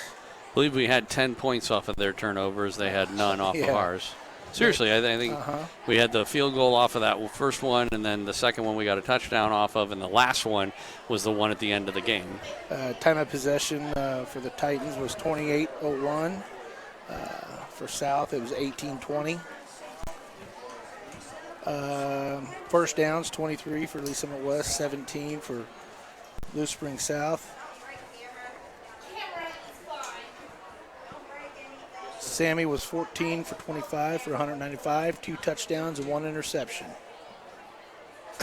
He also had some ground numbers for a change this week. Yes, rushing this week we had Taylor Wilson, 24 attempts for 158 yards. That's very nice. Terrific. 2 touchdowns, and then Sammy Cooper was 8 for 74. And then Surratt had some numbers too. Surratt had 8 for 27. Which is not bad. Not bad. He got positive yards every time he had the ball. Uh-huh. But once. But yeah, in general, you could count on him to get at least the 3 yards, that you're hoping for. And then on the receiving side, you had Baggett with 3 receptions for 65 yards, no touchdowns. And then Trevor Cardell, 4 for 64 with 1 touchdown. Donahoe, 3 for 28 yards. Russo, 1 for 17. Goodall, 1 for 12. A lot of people touched the ball. He did. So when talking about a player of the game, obviously the Titans did well defensively. I thought that their front 7, just like last week, really dominated the game. Like we talked about, the fact that the Jaguars just abandoned their running game entirely, pretty much within the first quarter or so of this game, is indicative of how good the Titans front 7 were for that sort of thing. And they did okay in the secondary. There was some holes in the zone from time to time, but they did okay there. But as far as the player of the game is concerned, it's hard to argue with Taylor Wilson because, like you said, he had 25 carries, 150 yards or so, and he was in the end zone 3 times.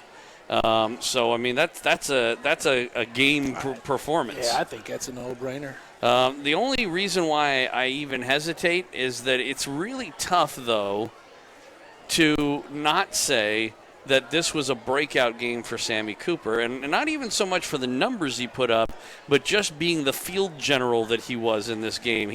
His decision-making in this game was head and shoulders above what he has done up until now. That is something that we have not seen this year until tonight. You're exactly right. And so if push comes to shove, I give as good of a game as Taylor Wilson had, I give the player of the game to Sammy Cooper because he basically won us the game. Right.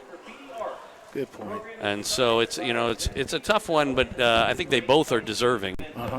Hard to argue with those numbers that Taylor put up, but Taylor did exactly what he's supposed to do.